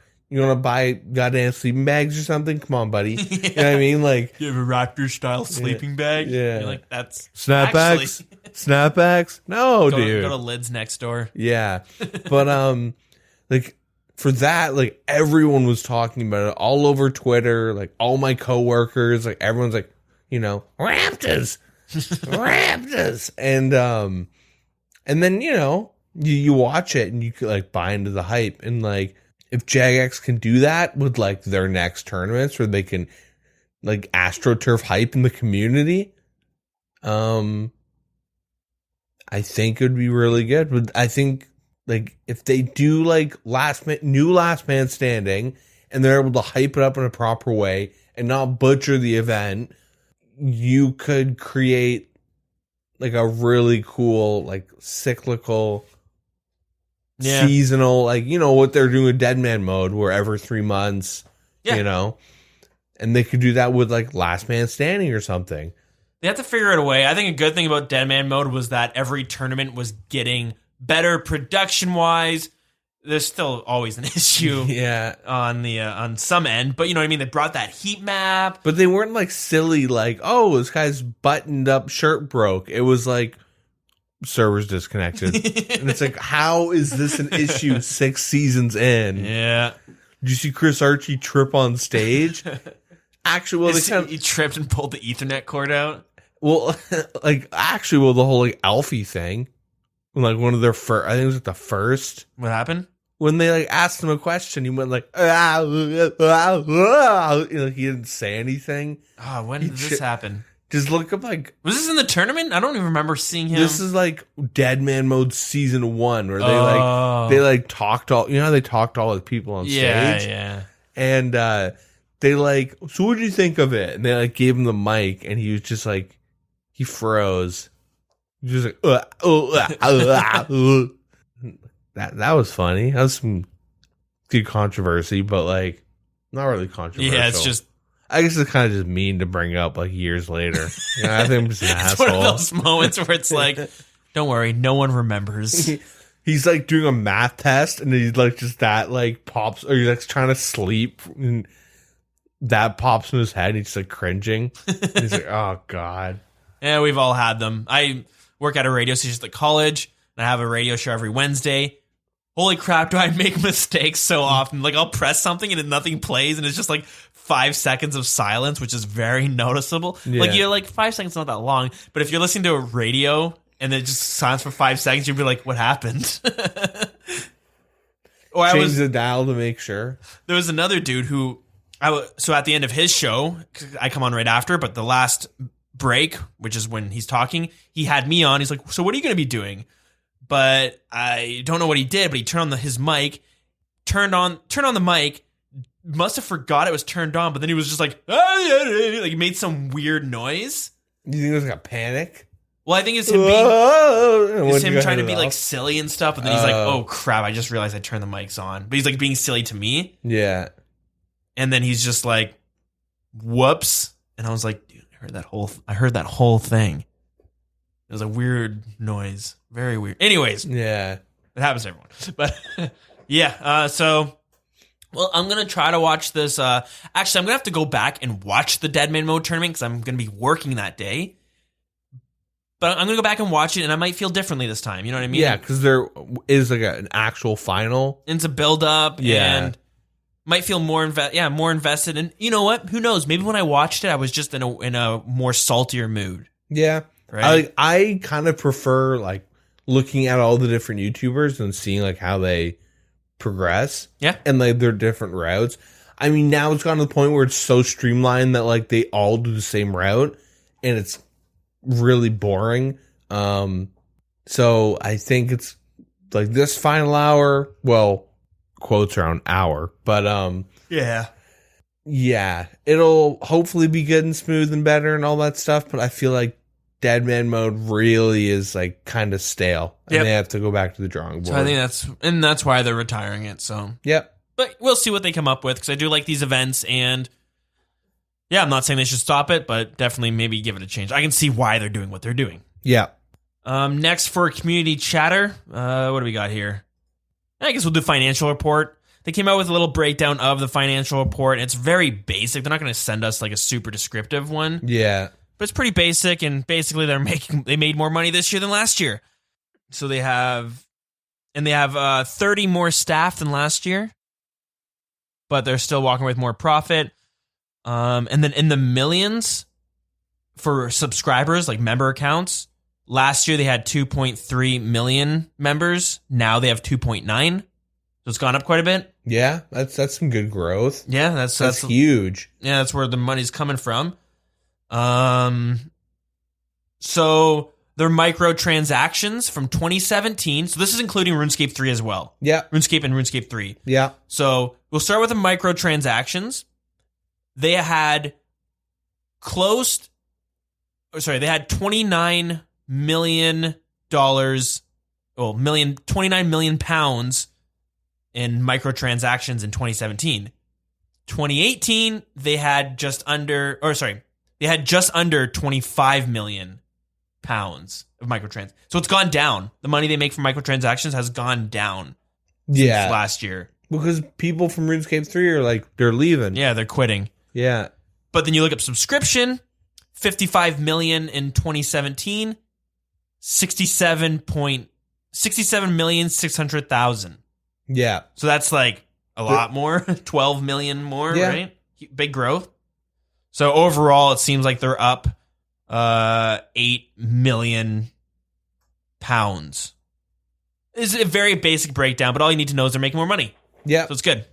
What else we got? Oh, that's like a 10% growth. Holy shit. That's pretty good. Yeah, I heard it was. I was reading somewhere else too. It's like, I thought I read 8% growth or something, but still, that's good, right? Yeah. When it's. Well, I'm just kind of throwing a random number out there. It looked like 10%, but it's probably whatever. If it's like 8, that's still like. Well, if it's. Yeah, whatever. Regardless, it's a that's big decent. chunk. Yeah, especially for a small indie company with 337 people. Yeah, working at head office. Yeah. Oh boy. Anyways, next what we have to talk about is an interesting problem a free to play player encountered. He went to a very weird spot in the member zone, and then he lost membership.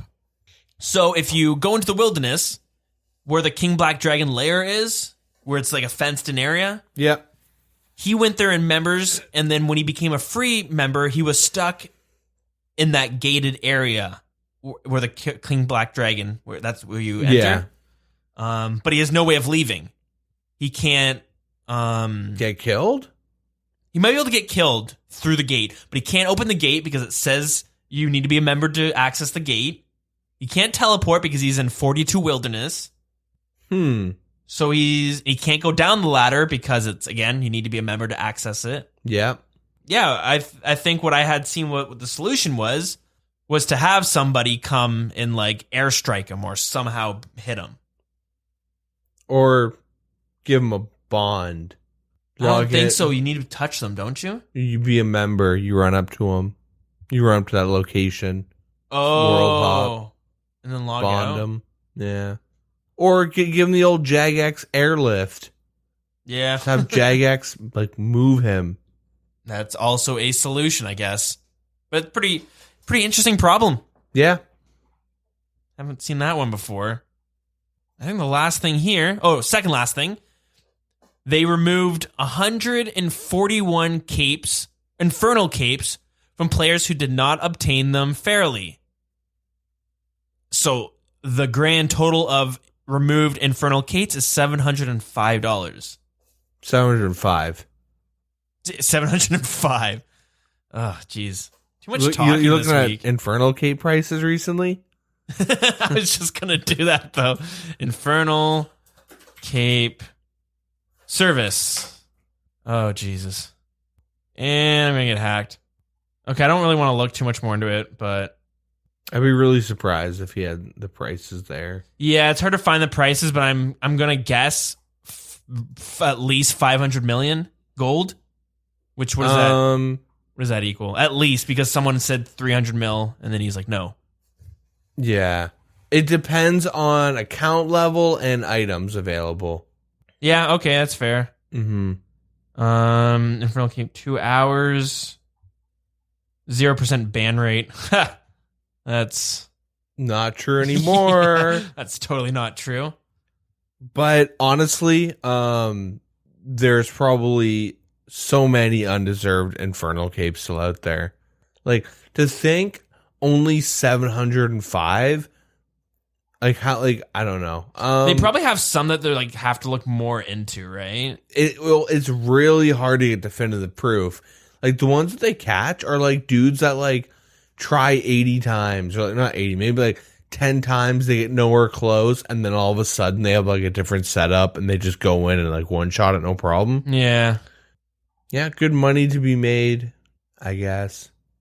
Yeah, it's a lot though, and I would definitely say not worth it.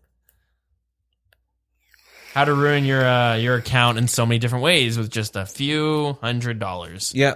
One last thing I want to talk about is I saw in RuneScape 3, and this has been going on for some time now, so it's nothing new. It's just I was unaware of it, and means others might be as well. But they do fairly often JMod events on RuneScape 3, which can be something as simple as a JMod being like, let's go mass kill King Black Dragon or something. He does it on stream, and everyone joins him. And they seem to have them fairly often. So I thought that was pretty cool because, like, people are just going to do it just to be like, yeah, I spent the night killing Calphite Queen with Mod Ash. You know what I mean? So it's pretty interesting. It's nothing more than just that.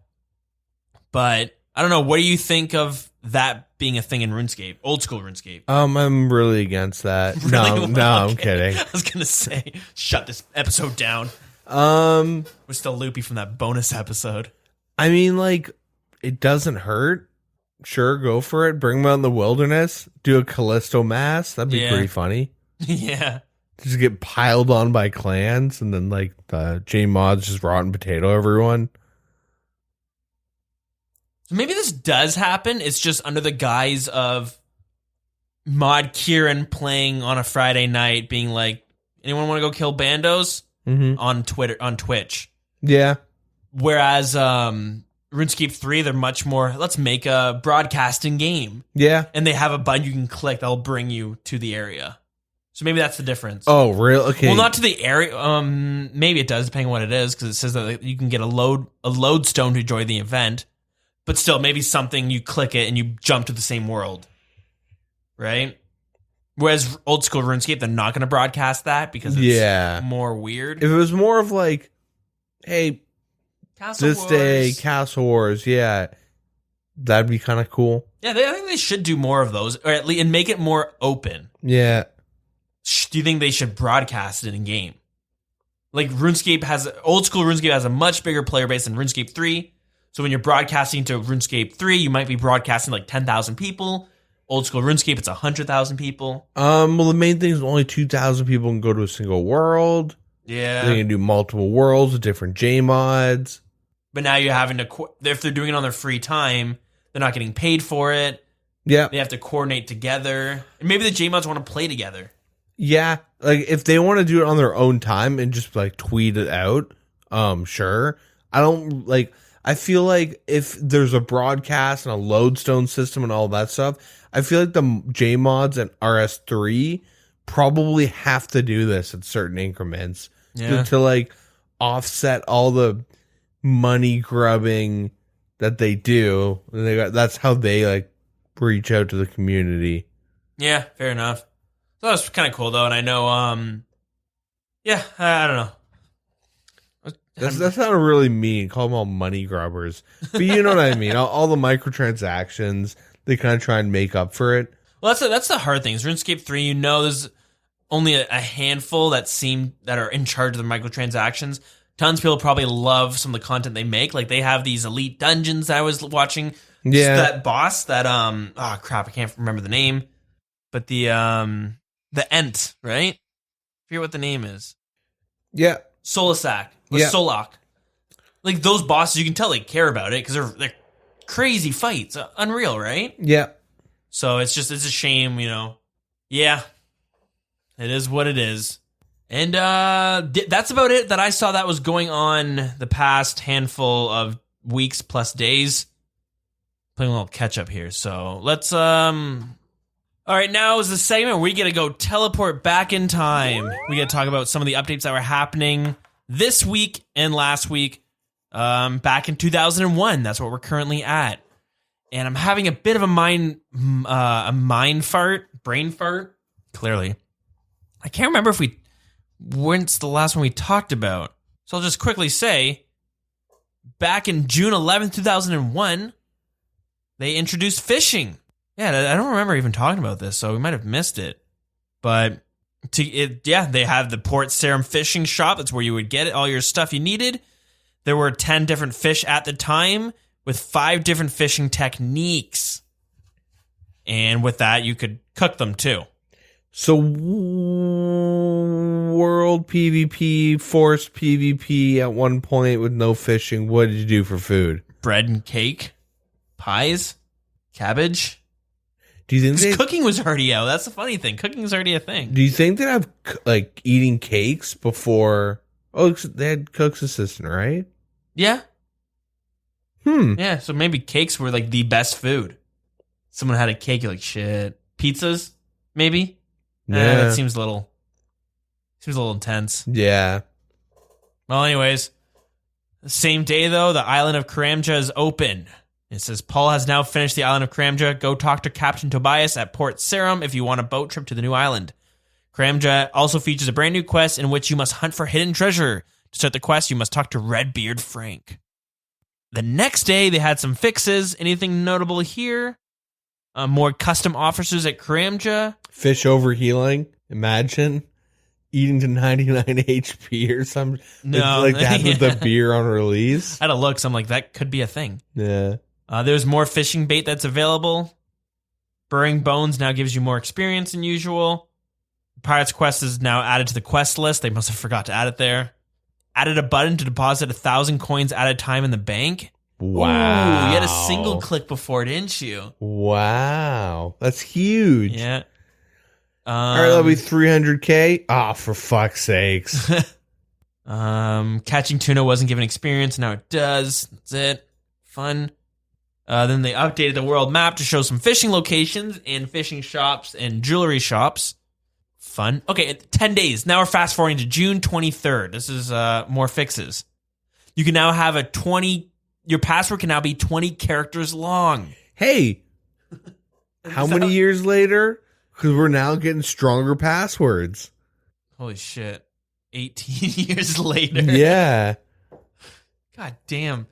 Hey, history repeats itself. There was a bug where people were randomly getting added to your friends list. It's weird. I don't... What? Still happens 18 years later. What do you mean? Really? When they implemented the GE to old school. People just getting added onto your friends list you didn't know? You don't remember that? No. When they first implemented it probably still happens, but it happened for a long time where random people would get added to your friends list.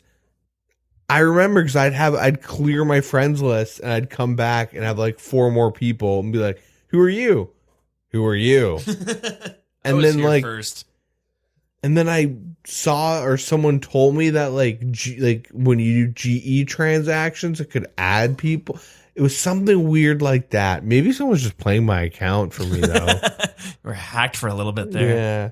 They're just like making friends, being social, and be like, "Who's deleting all my friends I'm making?" And then moving on from that, this is new tailoring ability, so they made it so you can now make leather armor with the crafting skill.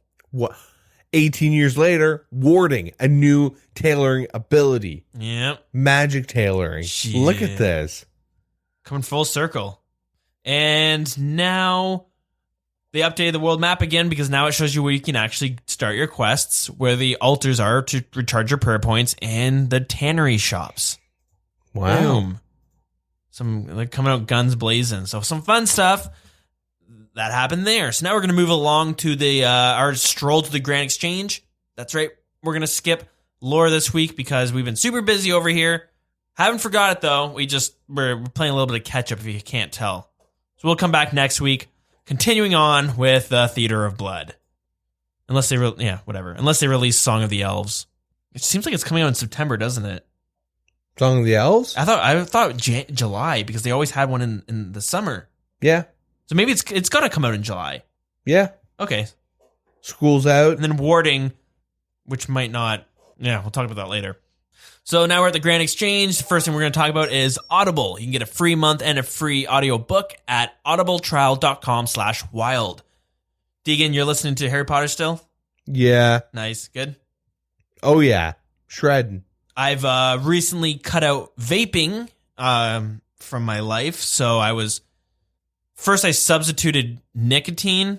It's kind of a struggle, but my girlfriend gave me a book way back when we first started hanging out called Alan's Carr's Easy Way to Quit Smoking. She said she used to smoke cigarettes. She read that book, quit cold turkey afterwards. And I know a lot of other friends did that. And so I decided to actually read it because maybe there's something behind it, and just started the book. Pretty damn good. I can kind of get why it helps people so much. So I'm still addicted, so you should read the book. It's pretty good. Well, I got Harry Potter. That's the problem. I gotta learn my spells first. Yeah, priorities. But the book's pretty good. If you're trying to quit vaping and trying to quit smoking, I do recommend reading it because it kind of it works on changing the way you think of cigarette and vape. Nicotine addiction. It's the way you think about that. What about video game addiction? I mean, to old school. I don't know if it could apply, actually. I was going to say it because he has another book about, like, drinking, like casual drinkers. So he, like, it's almost like he quote unquote cracks the code to addiction, but not in every sense. But with nicotine, he does. Mm-hmm. And he used to be a smoker for 33 years. And then one day it just clicked and he realized, like, basically, like, why is it so hard to quit smoking? Because you're addicted to, like, the nicotine. And you're cool as F. Yeah, that's like... I'm hitting fat clouds in my room all day, getting EHP. That's the problem. They're gone from my life, at least. But he focuses less on why you should quit smoking, because everyone knows why you should quit smoking. But he focuses on why do you smoke in the first place. And it's pretty interesting the way he describes it. And I have a friend in school right now who's trying to quit vaping, and he's on the patch, and he's taking like nicotine replacements. But this book tells you like you shouldn't do nicotine replacement because you're still going to crave nicotine, which you're going to associate with smoking. What if you open up the book and it's just like vaping is like bad? It's like EXP loss. Every time you vape, you're losing a little bit of EXP, and then you have to go to the store. Can't really even play it then. Yeah, it's the Dills' easy way, the old school RuneScape way to quit smoking and everything else. Think of the XP games you could have. Anyways, the easy scape way to quit. Shit, nice. That's sick. Point being, that might be out there. I don't actually know, but I know it's an audiobook somewhere. It's worth checking out. Worth checking out that book if you're if you want to quit at some point. He says by the end of the book he makes it easy to quit. So I don't know. I'm not there yet, but we'll see. audibletrial.com/wild.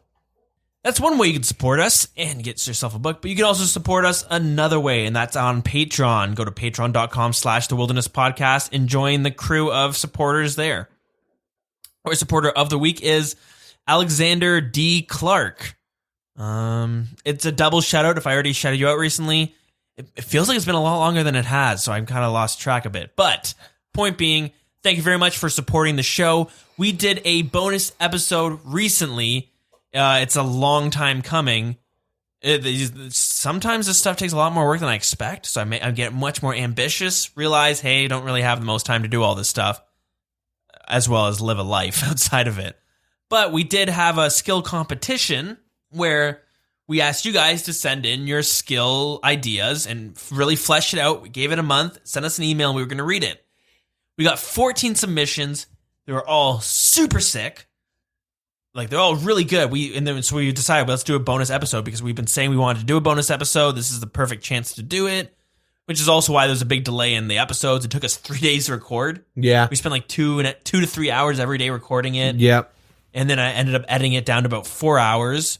Just when you take out the little silences and us going to the washroom and stuff, you can lose a lot of time, surprisingly. Mm-hmm.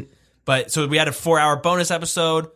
If you're on Patreon at the time, while I was editing it, I was throwing it onto Patreon. So you're getting like part 1 of 16, part 2, and it was like every hour and a half you were getting another part of the episode. Then when I was finished, I mean, if you look in your feed now, right under or above this one, depending on what one you're using, you'll see the bonus episode, which is 4 hours long. You can go ahead and listen to all that there, but we had so many awesome suggestions and a lot of suggestions. We decided we're going to have, originally it was 3 winners. We decided we're going to have everyone vote on a 4th winner as well, because even 4 winners doesn't seem like enough, right? Yeah. So I'm going to do a quick shout out to run through the some of the stuff here, but quick shout out to Aravian for his performance idea. Shout out to Smile Dude with his cryptozoology. Woods Bob with his riftomancy. Third Age Large with his speech skill. I'm Cool 42069 with his commerce skill. I Kill Pandas with demonology. Ohm with his deception skill. Woods Bob again, he cheated, but with his essence crafting skill. Not really cheating if we didn't say you couldn't do it, I guess. Muka Mad with his paleontology skill. King Amphion with his charisma skill. Ohm Fries with the livestock skill. Matakos 1 with the scribe skill. IW Sarah Jane with the marksmanship skill. And Tanko Styles with the piracy skill. And we might have noticed the trend that there weren't really any similar ones. That's what blew me away the most. Yeah. So they're all super unique and super cool ideas. We're going to postpone the winner announcement. I know you guys are going to kill this. you're going to get we're not Jagex. You will get the rewards. It'll be next week because Jagex actually did release a warding post, but it's really long. So we're going to do the skill. I mean, it's perfect time, right? Yeah. We'll talk about the warding post. It's long, but a lot of there's a lot of similar stuff to the other dev blogs. It's like a 40-page thing I want to read over first. Yeah, we're going to read over it. Anyway, so we're going to announce the winners at the same time because it's kind of fitting to have the warding skill and then all these at the same time. So we're going to have the by the time this is released, we'll have the survey out where you can vote on the winners, and we're going to announce the newest winner on episode 140. Yeah. From the people voting. But the other winners will be 138. Yeah. Apologies for that, but it just seems to make sense to have it all at the same time. And what we're also going to do is we're going to throw it up on YouTube, the bonus episodes at least. I'm going to break them down like I did on the Patreon. I want to use that as a way to send to Jagex somehow. Not because I want them to be like, hey, recognize us. Well, maybe that's their bit. But really, though, I want them to look at it and to get some inspiration because like all the skills that were suggested to us, I don't know if they would work in game, like with the game engine stuff, but still, they were so much more creative than warding. I think they should go back and maybe even just read some of the write-ups that they did. Yep. Who knows? Maybe Jagex might be like, wow, we really did drop the ball with warding. Let's drop these and let's bust out one of the skills that, not saying bust out one of the skills mentioned, but that might help get the gears going for them. Yep. So again, thanks to everyone that submitted it. Said it in the bonus episode, but can't thank you enough. That was some of the coolest shit that I ever read, at least, and it was I had a great time discussing it. Right? Yeah. So it took us a long time to record it and edit it, but I didn't mind doing it. It was great. So thank you again. And I think we're gonna do more contests like that in the future, but no information on that now. All right. So some of the social media stuff and how you can get in contact with us. You can do that in game. You can hang out with us at WildCC. Our email is thewildernesspodcast@gmail.com. Our Twitter is @thewildernessrs. Our Facebook is facebook.com/thewildernesspodcast. And Discord is linked on Facebook and Twitter. And then Deegan's got his stuff too. Twitch readers. There it is. My Twitch is the Dills. I don't have that much time to do that Rune Radio stuff. I have done a few in the past and they were a lot of fun. And whenever I have time, I'm going to do it. But between with the podcast and work and stuff, it's hard to set an actual constant schedule. I'll try though. But keep your eye out for that. Anyways, with that being said, our song of the week is going to be, let's do Crystal Castle. It was composed by Ian Taylor. It's unlocked during Regicide in the southern entrance of Prifdines. So yeah, thanks everyone for listening. Sorry there's been a bit of gap. I'm going to mention too, I'm going to write this out too, but the schedule kind of got really loose, I should say, some odd months back.